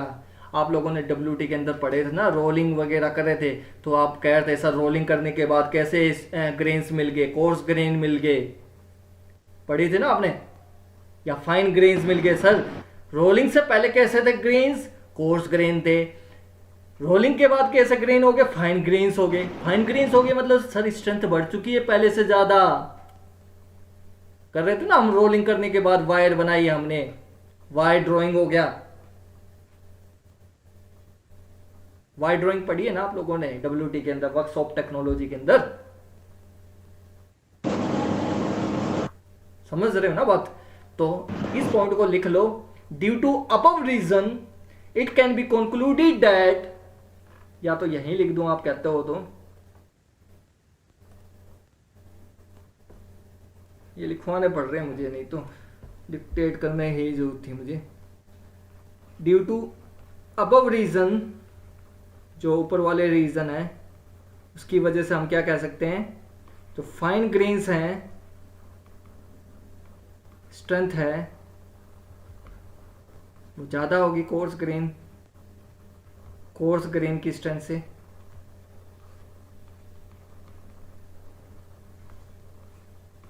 ठीक है, समझ गए? ठीक है, इतनी बात आपको क्लियर हो चुकी है। मतलब जो फाइन ग्रेन्स मिल रहे हैं, मतलब फास्ट कूलिंग करने से आपकी स्ट्रेंथ बढ़ रही है। यस और नो? फास्ट कूलिंग करने से आपकी स्ट्रेंथ बढ़ रही है क्योंकि ग्रेन बाउंड्री बढ़ रही है। स्लो कूलिंग से आपकी स्ट्रेंथ इतनी बढ़ नहीं रही है जितनी फाइन ग्रेन्स से बढ़ रही है आपकी, है ना? आप समझते हैं। देखो सपोज हमारे पास एक रोड है, क्या है हमारे पास? रोड। ये होगी हमारे पास रोड होगी, ठीक है। अब हम क्या कर रहे हैं, इस रोड को हम किस में कन्वर्ट कर रहे हैं? से नाइफ के अंदर कन्वर्ट कर रहे हैं। ध्यान से समझना क्वेश्चन, किस में कन्वर्ट कर रहे हैं?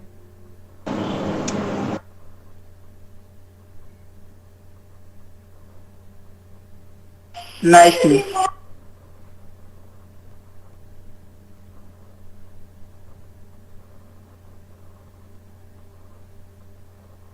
थोड़ा सा फिगर हो गया, ये हमारी नाइफ में कन्वर्ट कर दिया, ठीक है। That is knife. नाइफ में कन्वर्ट करने के लिए हमें क्या करना पड़ेगा? जो ब्लैक स्मिथ होता है, ब्लैक स्मिथ पता है ना, लोहा, जो मतलब लोहे का काम करता है, वो क्या करेगा? हथौड़ा लेगा, हैमरिंग करेगा एट रेड हॉट रोड, उस पे हैमरिंग करेगा तो आपको क्या मिल जाएगी? नाइफ मिल जाएगी, नहीं मिल जाएगी? आप लोगों ने देखा होगा इस रोड को, अगर वो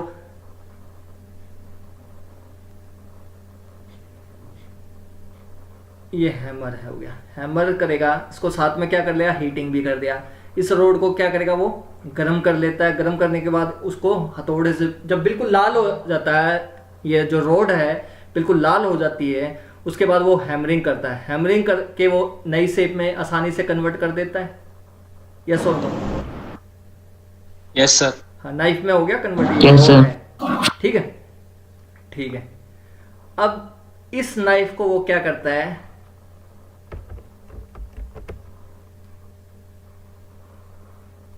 इस नाइफ को वो क्या करता है,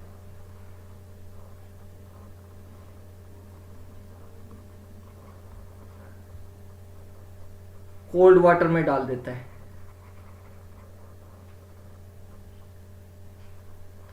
put into cold water container. ठीक है,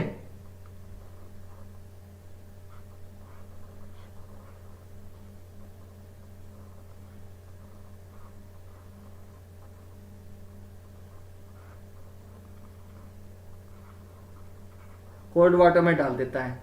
that will bring that very red hot knife, very red hot knife को किस में ले आता है, रूम टेम्परेचर पे ले आता है। ये किस पे ले आता है, इसको रूम टेम्परेचर पे ले आता है।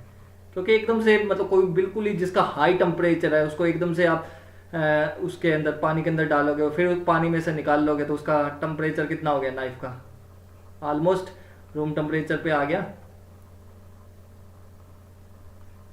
मतलब ऑलमोस्ट क्या हो गया, ये रूम टेम्परेचर पे आ गया। अब मेरा क्वेश्चन है, इस नाइफ के अंदर कौन से ग्रेन स्ट्रक्चर आएंगे, इसमें कौन से टाइप के ग्रेन्स डेवलप होंगे इस नाइफ के अंदर, what types of develop? Fine grain, absolutely fine grains होंगे इसमें डेवलप। फाइन ग्रेन्स आ गए, फाइन ग्रेन्स आ गए। अब मुझे ये बताओ इसकी स्ट्रेंथ पे क्या इफेक्ट पड़ा? स्ट्रेंथ बढ़ेगी सर। Strength increases. आप समझ में आई बातें? पहले जो हमारे पास रोड थी उस रोड से हमने नाइफ बनाई है, उस नाइफ के अंदर कौन से ग्रेन्स आ गए, फाइन ग्रेन्स आ गए, और उसकी स्ट्रेंथ क्या पहले से कई गुना बढ़ चुकी है। समझ गए बात? पहले से कई गुना बढ़ चुकी है स्ट्रेंथ। तो इसका मतलब हमारी एप्लीकेशन भी बढ़ गई। जब स्ट्रेंथ बढ़ गई तो हम उसकी एप्लीकेशन भी तो बढ़ गई हमारी। स्ट्रेंथ होना मतलब कोई जहां भी हम काम करेंगे तो जब ये बॉडी दूसरी बॉडी के ऊपर हम वर्कआउट करेंगे तो उसकी स्ट्रेंथ अच्छी होगी तो अपने आप को डिफॉर्म तो होने ही नहीं देगा, दूसरी बॉडी को इजीली डिफॉर्म कर सकता है। अब जैसे मान लो दो स्टूडेंट हैं, उनके आपस में फाइट करवाई जाए, एक स्टूडेंट की स्ट्रेंथ ज़्यादा है, दूसरे स्टूडेंट की स्ट्रेंथ कम है, तो जिसकी स्ट्रेंथ ज़्यादा होगी वो कमज़ोर वाले को तो पीट देगा आसानी से, अपने आप को तो डिफॉर्म नहीं होने देगा, दूसरे को तो इजीली प्लास्टिक डिफॉर्म कर देगा। तो डेट्स वाई इसकी एप्लीकेशन बढ़ गई है पहले से। Is it clear? समझ गए? Yes sir. Yes sir. समझ में आया कि आपको ग्रीन बाउंड्रीज का कितना इंपॉर्टेंस रोल है। ग्रीन बाउंड्री का प्रेजेंस होना ही क्या है, रिप्रेजेंट करता है स्ट्रेंथ बढ़ना। Is it clear? Grain boundary आ गई है, अगर सिस्टम के अंदर ग्रीन बाउंड्रीज आ गई है, इसका मतलब क्या हो गए, या हमारे पास बहुत सारे ग्रेन्स हैं, किसी भी क्रिस्टल लैटिस के अंदर बहुत सारे ग्रेन्स हैं, इसका मतलब भी क्या है, ग्रीन बाउंड्रीज बहुत ज़्यादा है। बहुत ज़्यादा ग्रीन बाउंड्री होगी तो उसका मतलब क्या है, स्ट्रेंथ ज़्यादा होगी उसकी। ठीक है, और स्ट्रेंथ ज़्यादा है और किस टाइप का स्ट्रक्चर है, फाइन ग्रेन्स बनेंगे। Is it clear? मतलब ग्रीन बाउंड्री का प्रेजेंस होना ही क्या रिप्रेजेंट करता, फाइन ग्रेन्स।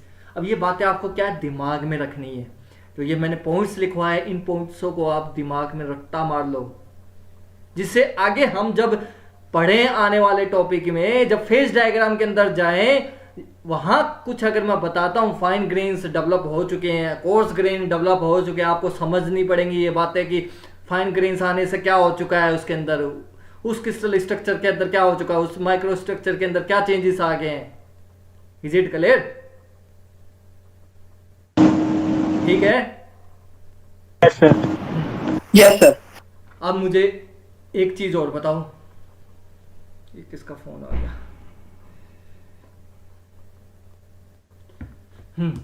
नेक्स्ट है हमारा इसी के अंदर। अब जैसे इसके अंदर देखें हम, उसमें आ जाओ, पिछले वाली स्लाइड में आ जाते हैं एक बार।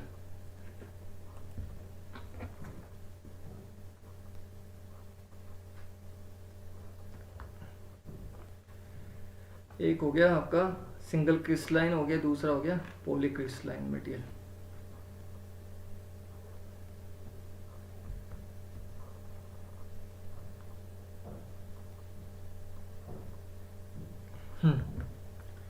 अब देखो ये सिंगल क्रिस्टलाइन सॉलिड मटेरियल है, ये क्या हो गया आपका पॉली क्रिस्टलाइन सॉलिड मटेरियल है, ठीक है।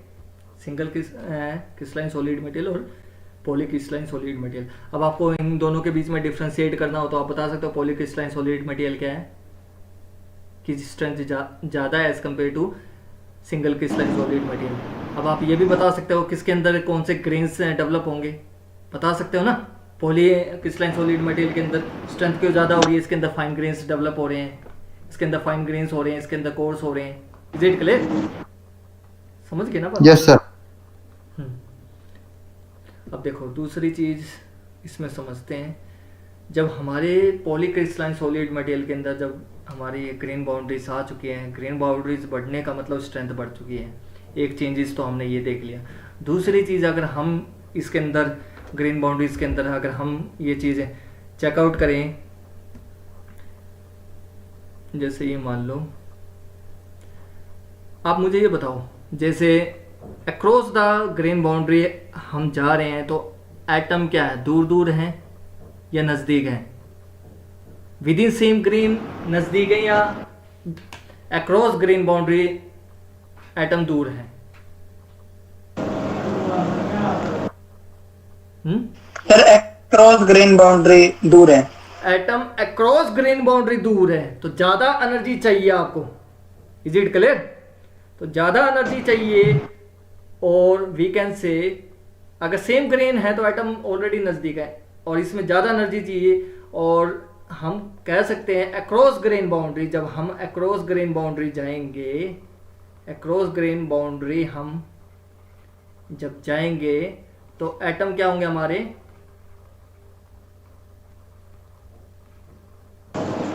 और होंगे अक्रॉस ग्रेन बाउंड्री, ठीक है। ग्रेन बाउंड्री, अगर एटम अक्रॉस ग्रेन बाउंड्री का ले लेते हैं केस, नज़दीक का तो हमने देख लिया स्ट्रेंथ क्या हो रही है, हमने ये भी देख लिया भाई ग्रेन बाउंड्री के अक्रॉस में स्ट्रेंथ बढ़ रही है। अब हम एक बार ग्रेन बाउंड्री को और एनालाइज कर लेते हैं। एनालाइज करने का मतलब उसको भी क्या कर लें, उसको भी टुकड़ों में बांट देते हैं ग्रेन बाउंड्री को। और क्या हो सकता है, ग्रेन बाउंड्री के प्रेजेंट होने से क्या हो सकता है, अगर एटम अक्रॉस ग्रेन बाउंड्री है, एक एटम ये हो गया, एक एटम ये हो गया, एक एटम ये हो गया, अगर ये ज़्यादा दूर है और आपको पता है ये मान लो ये डिसलोकेशन एटम है, ये क्या है, डिसलोकेशन एटम है, तो ये हो गया डिसलोकेशन लाइन, यहाँ क्या है वैकेंसीज, तो ये वाला एटम क्या होगा, अनस्टेबल होगा नहीं होगा, बोलो यार, अनस्टेबल होगा। Yes sir. अगर ये अनस्टेबल है तो जाहिर सी बात है ये स्टेबल तो होना चाहेगा, तो अगर एनर्जी ज़्यादा मिल जाए तो ये इसको क्रॉस करके इसके नज़दीक आ दे और बॉन्ड बना देगा, ये हमने पढ़ाई है ना। तो याद रखना, अगर ये एटम अनस्टेबल है, अक्रॉस ग्रेन बाउंड्री क्या है, ये एटम अनस्टेबल है, तो ये ज़्यादा क्या करेगा, इसको फोर्स ऑफ अट्रैक्शन होगा, है ना। अक्रॉस ग्रेन बाउंड्री मतलब इसके नियर बाय पहुंचेगा और इनके बीच में क्या बनेगा, फोर्स ऑफ अट्रैक्शन, और नया बॉन्ड फॉर्म होगा। अक्रॉस ग्रेन बाउंड्री का केस ले रहे हैं हम, सिर्फ अक्रॉस ग्रेन बाउंड्री का डिस्कस कर रहे हैं। तो इसका मतलब है अनस्टेबिलिटी हो रही है, अक्रॉस ग्रेन बाउंड्री आपकी ज़्यादा है, विद इन सेम ग्रेन्स के कंपैरिजन में अनस्टेबिलिटी ज़्यादा है इसके कंपैरिजन में, है ना। समझ रहे हो ना, अनस्टेबिलिटी ज़्यादा है तो इसका मतलब ये स्टेबल होना चाहेगा, नहीं चाहेगा। Yes sir. समझने की कोशिश करना, हम कौन सा केस ले रहे हैं फिलहाल, अक्रॉस ग्रेन बाउंड्री। अगर मैं विद रिस्पेक्ट बात करूं सेम ग्रेन्स के अंदर बात करूं, वहां भी अनस्टेबिलिटी तो आती है डिसलोकेशन की वजह से, आती है नहीं आती है अनस्टेबिलिटी। अब मैं केस ले रहा हूं अक्रॉस ग्रेन बाउंड्री जब जाएगा, जब लास्ट वाला जो डिसलोकेशन लाइन है, जब वो क्रिस्टल लैटिस सेम ग्रेन के अंदर वाले क्रिस्टल लैटिस से जब वो निकलने की कोशिश करेगा, तो वो लास्ट वाली लाइन के अंदर जो डिसलोकेशन एटम है वो एटम भी तो हाईली अनस्टेबल होगा, क्योंकि उसके नीचे वैकेंसीज है, तो हाईली अनस्टेबल होगा। और जो पहले जो सेम ग्रेन्स के अंदर अनस्टेबिलिटी आ रही थी, उस अनस्टेबिलिटी के कंपैरिजन में जो अक्रॉस ग्रेन बाउंड्री अनस्टेबिलिटी होगी वो ज्यादा होगी। Yes sir. ज्यादा स्ट्रॉन्ग होगी, समझ रहे हो ना बात? अगर ज्यादा स्ट्रॉन्ग होगी as compare to within same grains as we go across grain boundary, तो अनस्टेबिलिटी की खास बात क्या होती है? वो स्टेबल होने की कोशिश करता है। अगर इसको बाहर से उतना ही एक्सटर्नल फोर्स मिल जाए तो ये इस बाउंड्री को तोड़ते हुए इंडिया और पाकिस्तान वाला रिलेशन स्टेब्लिश कर लिया, ये इसके साथ नया बॉन्ड फॉर्मेशन कर लिया, नहीं कर लिया? एनर्जी ज़्यादा आती है और प्लस स्ट्रेंथ बढ़ जाती है हमारी। इसका मतलब ये इसकी अनस्टेबिलिटी ज़्यादा है। अनस्टेबिलिटी ज़्यादा है इसका मतलब हम ये समझ सकते हैं अनस्टेबल है, वो स्टेबल होने की कोशिश करेगा। हर बॉडी की क्या होती है? टेंडेंसी होती है कि वो स्टेबल होने की कोशिश करता है। तो इसका मतलब है कि जब बाहर से अगर फॉरेन एटम जल्दी से ग्रेन बाउंड्री, जब atom across grain boundary move करेगा, तो जब फॉरेन एटम की टेंडेंसी क्या है? इसको अनस्टेबिलिटी को दूर करने के लिए, स्टेबल बनाने के लिए फॉरेन एटम की टेंडेंसी होगी इसके साथ बॉन्ड फॉर्मेशन करने की। यस और नो? Yes sir. तो इसका मतलब हम ये कह सकते हैं कि जब भी atom across grain boundary move करेगा तो इसका मतलब अनस्टेबिलिटी ज्यादा है। अनस्टेबिलिटी ज्यादा है तो इसका मतलब हाईली रिएक्टिव है। अक्रॉस ग्रेन बाउंड्री क्या है? हाईली रिएक्टिव है। हाईली रिएक्टिव मतलब समझ गए ना?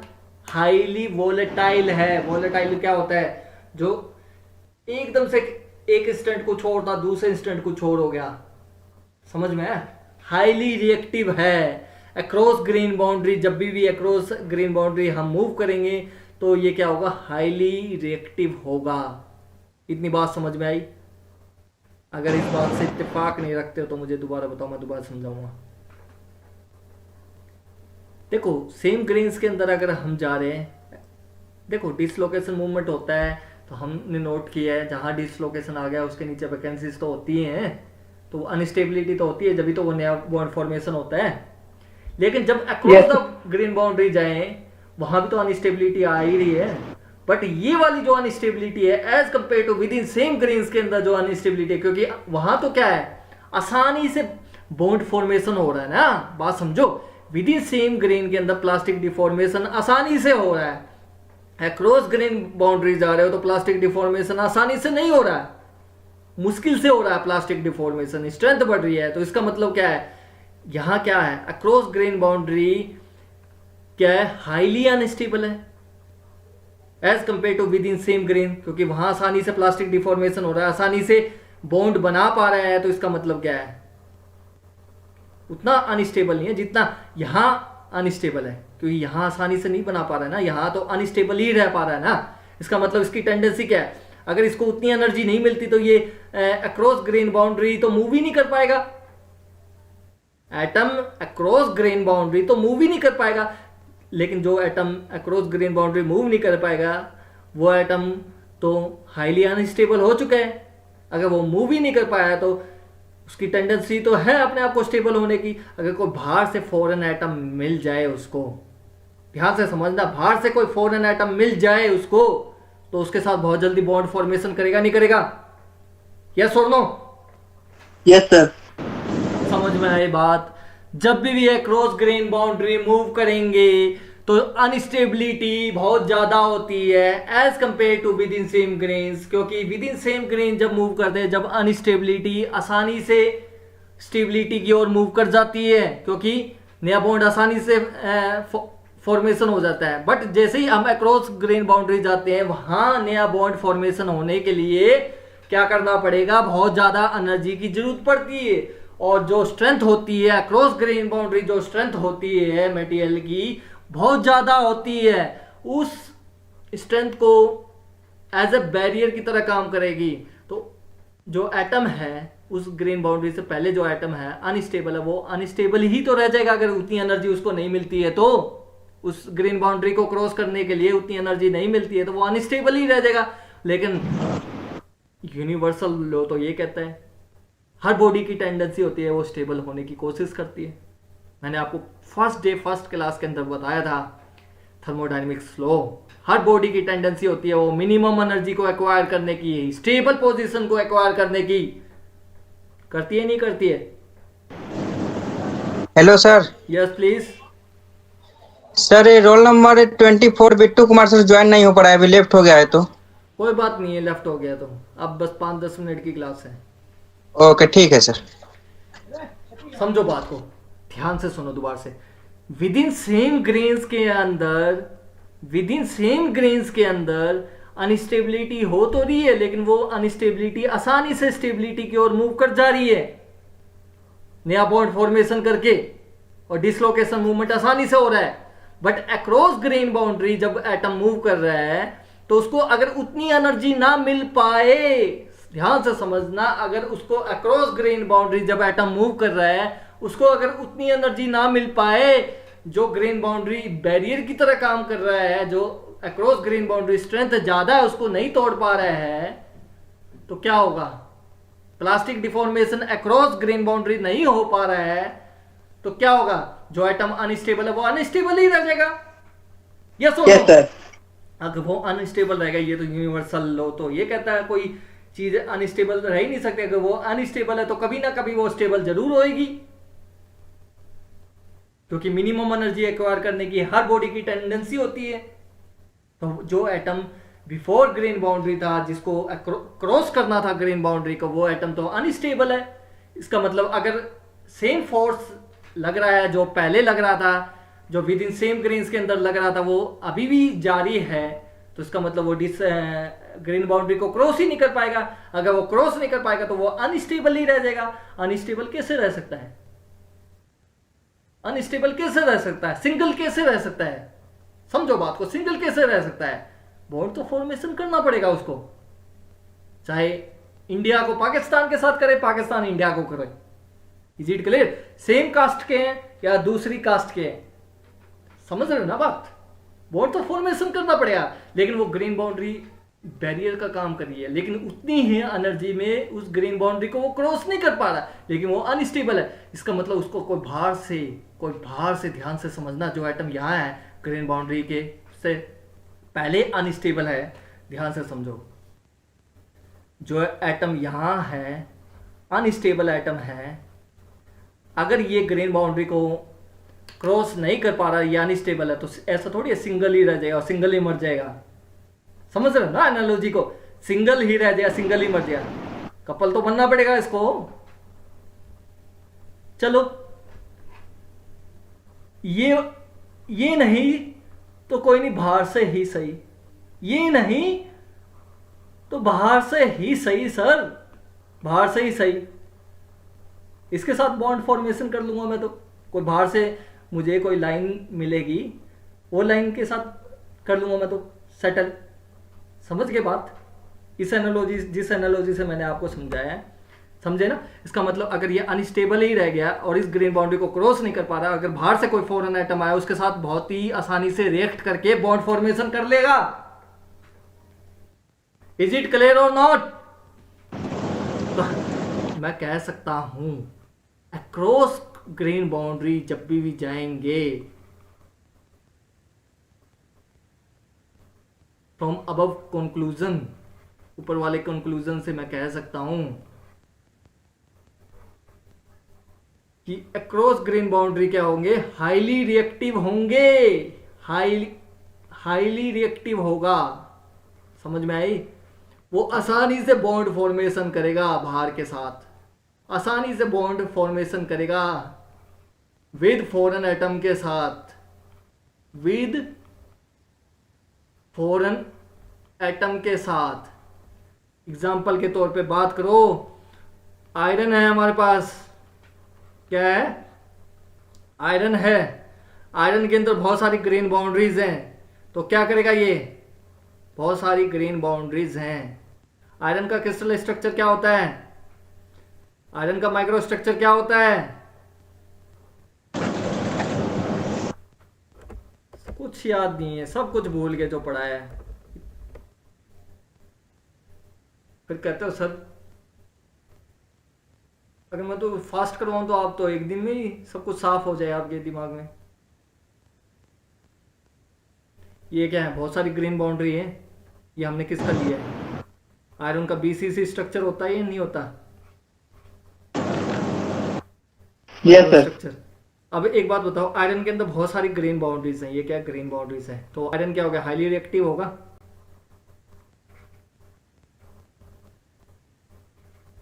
हाईली रिएक्टिव होगा, क्योंकि अक्रॉस ग्रीन बाउंड्री क्या होगा, अक्रॉस ग्रीन बाउंड्री क्या होगा, ये एटम अनस्टेबल होगा, जिसको यस सर।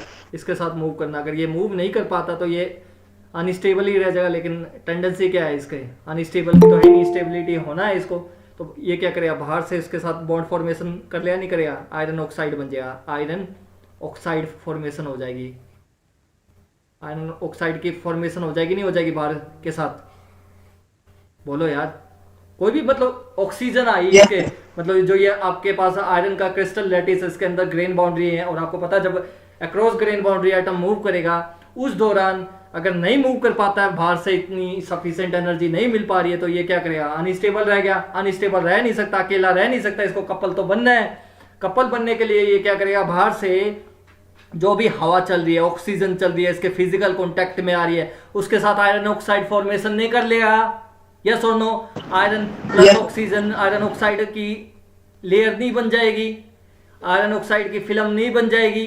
जब आयरन ऑक्साइड की फिल्म बन गई तो हाईली कोरोसिव होगी ही नहीं होगी, बोलो यार, यस सर। कोरोजन पकड़ दिया नहीं पकड़ दिया, जंग पकड़ दिया नहीं पकड़ दिया,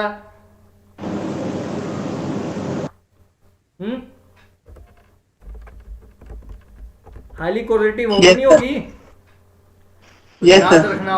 आगे से क्या कंसेप्ट याद रखोगे, across grain boundary due to highly reactive nature, across grain boundary easily formation हो जाएगा फॉरेन एटम के साथ उसका, और वी कैन से जितनी ज्यादा ग्रीन बाउंड्रीज होंगी उतने ज्यादा चांसेस है बाहर रिएक्शन होने के।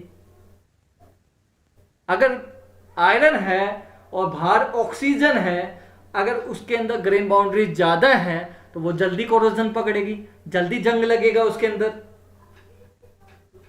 तो इसका मतलब सर ग्रेन बाउंड्री ज्यादा होने का नुकसान भी हो गया सर, क्योंकि वो क्या कर पा रही है, कोरोजन को पकड़ रही है सर बहुत जल्दी। इज इट क्लियर, क्योंकि हाईली रिएक्टिव होगी।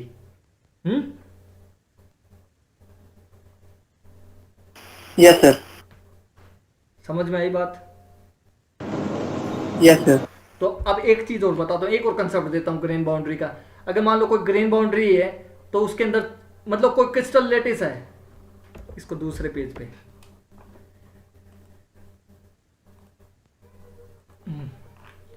मान लो, अगर हमारे पास कोई क्रिस्टल लैटिस है,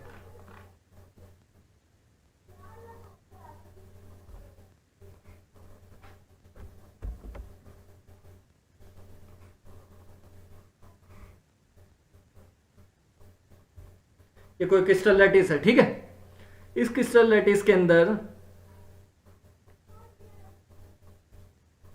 कुछ ग्रीन बाउंड्रीज हैं,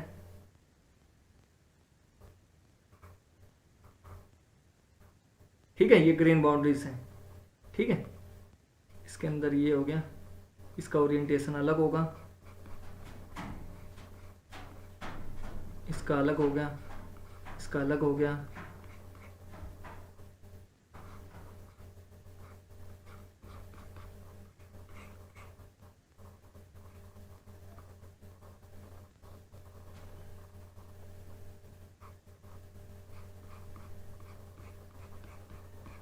ये हो गया, ठीक है। आप समझने की कोशिश करना, अगर इस वाले क्रिस्टल लैटिस को अगर मैं हीट करूं, ध्यान से समझना, इस क्रिस्टल लैटिस को मैं हीटिंग करूंगा और कूलिंग करूंगा।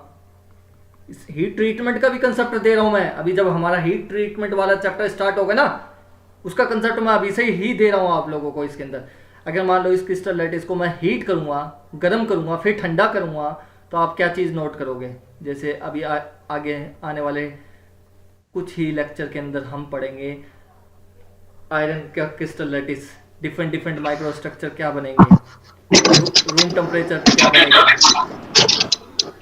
725 डिग्री पे क्या बनेगा माइक्रो स्ट्रक्चर। आप देखोगे रूम टेम्परेचर पे, एट रूम टेम्परेचर पे आपको पता है कौन सा आयरन रहता है? अल्फा आयरन प्रेजेंट होता नहीं होता? याद करो, मैंने बताया था अल्फा आयरन, जब आपको एग्जांपल बताया था। रूम टेम्परेचर पे कौन सा होता है? अल्फा का मतलब ही क्या होता है? At room temperature. हाँ, रूम टेम्परेचर। रूम टेम्परेचर पे अल्फा आयरन है। इस अल्फा आयरन का क्रिस्टल स्ट्रक्चर क्या है? बोलो यार, क्रिस्टल स्ट्रक्चर क्या है अल्फा आयरन का? PCC sir. बीसीसी। अगर मान लो इस अल्फा आयरन को मैं रूम टेम्परेचर पे गर्म करूं और इसका टेम्परेचर कितना लेके आ जाऊं, 725 डिग्री लेके आ जाऊं, से कुछ भी होगा। अभी हमने पढ़ा नहीं है कौन सा आयरन होगा, मुझे नहीं पता। कोई दूसरा आयरन होगा, दूसरा फेज का आयरन होगा। अभी नहीं बताऊंगा क्योंकि जब पढ़ेंगे टॉपिक जब ही बताऊंगा, ठीक है? फिर कंफ्यूज हो जाओगे। डिफरेंट आयरन फॉर्म होगा यहाँ, और उसका माइक्रो स्ट्रक्चर क्या होगा? चेंज हो जाएगा, एफसीसी हो जाएगा। ऐसा क्यों हो गया? बीसीसी से एफसीसी हो गया जब हीटिंग करी। तो ध्यान रखना, जब भी ये ऐसा होगा ना, रूम टेम्परेचर से पे जब हीटिंग कर रहे हो या हाई टेम्परेचर से आप कूलिंग कर रहे हो, हीटिंग करो या कूलिंग करो, कूलिंग करो या मान लो पहले आपके पास एफसीसी का माइक्रो स्ट्रक्चर का आयरन है, उसको आप कन्वर्ट कर रहे हो रूम टेम्परेचर पे, यहाँ आप हीटिंग कर रहे हो। हीटिंग कर रहे हो तो आप नोट कर रहे हो एफसीसी, बीसीसी किस में कन्वर्ट हो रहा है? एफसीसी में, और दूसरा आयरन मिल रहा है आपको। तो आयरन के अंदर बहुत सारी ग्रेन बाउंड्री है। तो चेंजेस कहाँ सबसे पहले आएगा? चेंजेस किस में आएगा सबसे पहले? विद इन सेम ग्रेन्स के अंदर आएगा या एट ग्रेन बाउंड्रीज पे आएगा? विद इन सेम ग्रेन आएगा सर। क्यों यार, मैंने अभी तो आपको बात समझाई है। अक्रॉस ग्रेन बाउंड्री के अक्रॉस क्या होता है? जहां ग्रेन बाउंड्री है वहां हाईली रिएक्टिव है। समझो यार, हाईली रिएक्टिव है। तो अगर उतनी एनर्जी नहीं मिल पाएगी तो भार के साथ फॉर्मेशन करेगा नहीं करेगा? स्टेबल होने की कोशिश करेगा नहीं करेगा? पहले ये स्टेबल कंडीशन थी, बीसीसी क्या थी? रूम टेम्परेचर पे ये था। अब इस स्टेबिलिटी को हमने छेड़ दिया, हीटिंग कर दी तो छेड़ दिया, तो नई स्टेबिलिटी मिल गई, एफसीसी की स्टेबिलिटी मिल गई। एफसीसी की स्टेबिलिटी बीसीसी से एफसीसी की स्टेबिलिटी लेने के लिए वो क्या कर रहा है? मतलब जैसे ही आपने हीटिंग करी, अनस्टेबल हुआ या नहीं हुआ? मुझे इतना बता दो, बीसीसी अनस्टेबल हुआ नहीं हुआ? जैसे रूम टेम्परेचर पे वो बहुत ही अच्छे से बैठा हुआ था, बहुत अच्छे से था, खुश था, स्टेबल था। जैसे ही रूम टेम्परेचर से ऊपर मैंने हीटिंग स्टार्ट करी और 725 पे क्या है, हमारा जो बीसीसी का माइक्रो स्ट्रक्चर था वो कंप्लीटली चेंज हो जाता है एफसीसी का माइक्रो स्ट्रक्चर में। तो इसका मतलब क्या है? एफसीसी क्या होगी? ये स्टेबल पोजीशन आ गई नहीं। किस टेम्परेचर पे? इस टेम्परेचर पे ये अल्फा आयरन है, ऐसा स्टेबल हो रहा है। और वो किस फेज में है वो मुझे पता नहीं है। जब मैं पढ़ूंगा टॉपिक, जब मुझे समझ में आएगा, आयरन का टॉपिक पढ़ूंगा, जब मुझे समझ में आएगा। तो डिफरेंट आयरन आया, उसका डिफरेंट माइक्रो स्ट्रक्चर आ गया। तो मेरा कहने का मतलब है अल्फा आयरन यहां स्टेबल था, बट जैसे ही हीट किया तो अनस्टेबल हुआ या नहीं हुआ? अनस्टेबल हुआ ना। बीसीसी से एफसीसी में कन्वर्ट होना स्टार्ट हुआ तो अनस्टेबल हो गया ना। स्टेबल होता तो वो खुद ही रहता, जैसा उसका रंग रूप वैसा ही तो रंग रूप होता है उसका। जैसे मान लो कोई चीज सॉलिड है, सॉलिड को जब आप गर्म करते हो तो क्या होता है? उसका फेस बदलना स्टार्ट होता नहीं होता? जैसे आपके पास पानी है, पानी को गर्म करोगे तो क्या होगा? वेपर बनने स्टार्ट होंगे नहीं होंगे? जी सर। पानी यस गर्म कर, पानी रूम टेम्परेचर पे बहुत अच्छे से था, खुश था नहीं था। जैसे ही आपने हीटिंग करी तो एटम एक दूसरे से दूर भागना स्टार्ट हुए, एटम रैंडमनेस बढ़ी, तो अनस्टेबिलिटी बढ़ी नहीं बढ़ी, उनके बॉन्ड टूटने स्टार्ट हुए नहीं हुए, एक दूसरे से दूर भागेंगे तो बॉन्ड टूटने स्टार्ट हुए नहीं हुए हीटिंग करने से, तो अनस्टेबिलिटी आई। तो बीसीसी का रंग रूप बदलने लग जाएगा, नहीं बदलने लग जाएगा, जैसे लिक्विड का वेपर में बदलने लग रहा है, हाफ वेपर बन गया, हाफ लिक्विड है, वेट रीजन है, तो वो कंप्लीटली सुपर हीटेड वेपर में कन्वर्ट हो जाता है यहाँ पे। ऐसे बीसीसी कंप्लीटली एफसीसी में होता है, एक स्टेबल पोजीशन में, ये स्टेबल पोजीशन है। इसके बीच में क्या अनस्टेबिलिटी तो है, आधा एफसीसी है आधा बीसीसी है। बीसीसी पूरी तरीके से एफसीसी में बदल रहा है, नहीं बदल रहा, बीसीसी पूरी तरीके से एफसीसी में बदल रहा है, लेकिन इन बिटवीन है 725 और रूम टेम्परेचर के बीच में जो ये रीजन है, इसके बीच में तो दोनों फेज होंगे, बीसीसी आधा बीसीसी होगा आधा एफसीसी होगा। धीरे धीरे बीसीसी जैसे ऊपर जाते जा रहे हैं एफसीसी में बदल रहा है। 725 पे बीसीसी पूरा एफसीसी में बदल चुका है। जैसे लिक्विड को गर्म कर रहे हो, थोड़े उसके अंदर वेपर बने, आधे वेपर है आधे लिक्विड है, सारा लिक्विड है वेपर में कन्वर्ट हो जाएगा, नया फेज में हो जाएगा, स्टीम फेज के अंदर कन्वर्ट हो जाएगा। तो ये किस वजह से हो रहा है? हीटिंग की वजह से तो हो रहा है। अनस्टेबिलिटी बढ़ रही है नहीं बढ़ रही है? अनस्टेबिलिटी बढ़ेगी और तो जाहिर सी बात है ग्रेन बाउंड्री के आसपास अनस्टेबिलिटी बढ़ेगी, तो सबसे पहले चेंजेस कहाँ आएंगे? यहाँ इस ग्रेन बाउंड्री में बीसीसी, मान लो ये आयरन का माइक्रो स्ट्रक्चर है, बीसीसी अल्फा आयरन है, बीसीसी मान लो ये अल्फा आयरन है। अब मुझे ये बताओ, ये बीसीसी, ये बीसीसी, ये बीसीसी, ये बीसीसी, इनका ओरिएंटेशन अलग है, ओरिएंटेशन अलग है, ओरिएंटेशन अलग है। ये बीसीसी का एक ग्रेन है, ये दूसरा ग्रेन है, ये तीसरा ग्रेन है, ये चौथा ग्रेन है, ये पांचवा ग्रेन है। हीटिंग करी तो नियर ग्रेन बाउंड्री के नियर में अनस्टेबिलिटी बढ़ी। अनस्टेबिलिटी बढ़ी तो जाहिर सी बात है सबसे पहले रंग रूप कहां बदलेगा? बीसीसी एफसीसी कहां से बनना स्टार्ट होगा? ग्रेन बाउंड्री से ही तो बनना स्टार्ट होगा। यस और नो? Yes sir. क्योंकि ग्रेन बाउंड्री ही तो हाईली रिएक्टिव है ना, जल्दी से फॉर्मेशन होता है। तो यहां अनस्टेबिलिटी रहेगी तो इसका मतलब क्या है? वो बाहर के फोर्स के हिसाब से वो स्टेबल होने की कोशिश करता है। बाहर जैसे हीटिंग करी उसके हिसाब से ये क्या है, बीसीसी किस में कन्वर्ट होगा? एफसीसी में। कहां कन्वर्ट होगा? यहां से पहले सबसे पहले एफसीसी बनना स्टार्ट होगा। इज इट क्लियर या नहीं? तो ग्रेन बाउंड्री में सबसे पहले चेंजेस आएंगे, पूरे क्रिस्टल लैटिस के अंदर सबसे पहले किस में चेंजेस आएंगे? ग्रेन बाउंड्रीज में आएंगे, क्योंकि ग्रेन बाउंड्रीज का नेचर कैसा है? हाईली रिएक्टिव है। सबसे पहले कोरोजन किसको पकड़ेगा? ग्रेन बाउंड्री को पकड़ेगा। Is it clear? यस और नो? आज का टॉपिक यहीं समाप्त होता है ग्रेन बाउंड्री डिफेक्ट के साथ। ग्रेन बाउंड्री डिफेक्ट भी यहां कंप्लीट होता है आज के टॉपिक के साथ। ओके जी सर। अब बताओ किसी को कोई डाउट है तो? ग्रेन बाउंड्री डिफेक्ट के अंदर किसी को डाउट है? अब मैं आपको कहूंगा जो थर्ड वाले चैप्टर के अंदर ग्रेन बाउंड्री टॉपिक दे रखा वो भी पढ़ लेना। समझ गए? समझ में आ गया आपको ग्रेन बाउंड्री क्या होता है?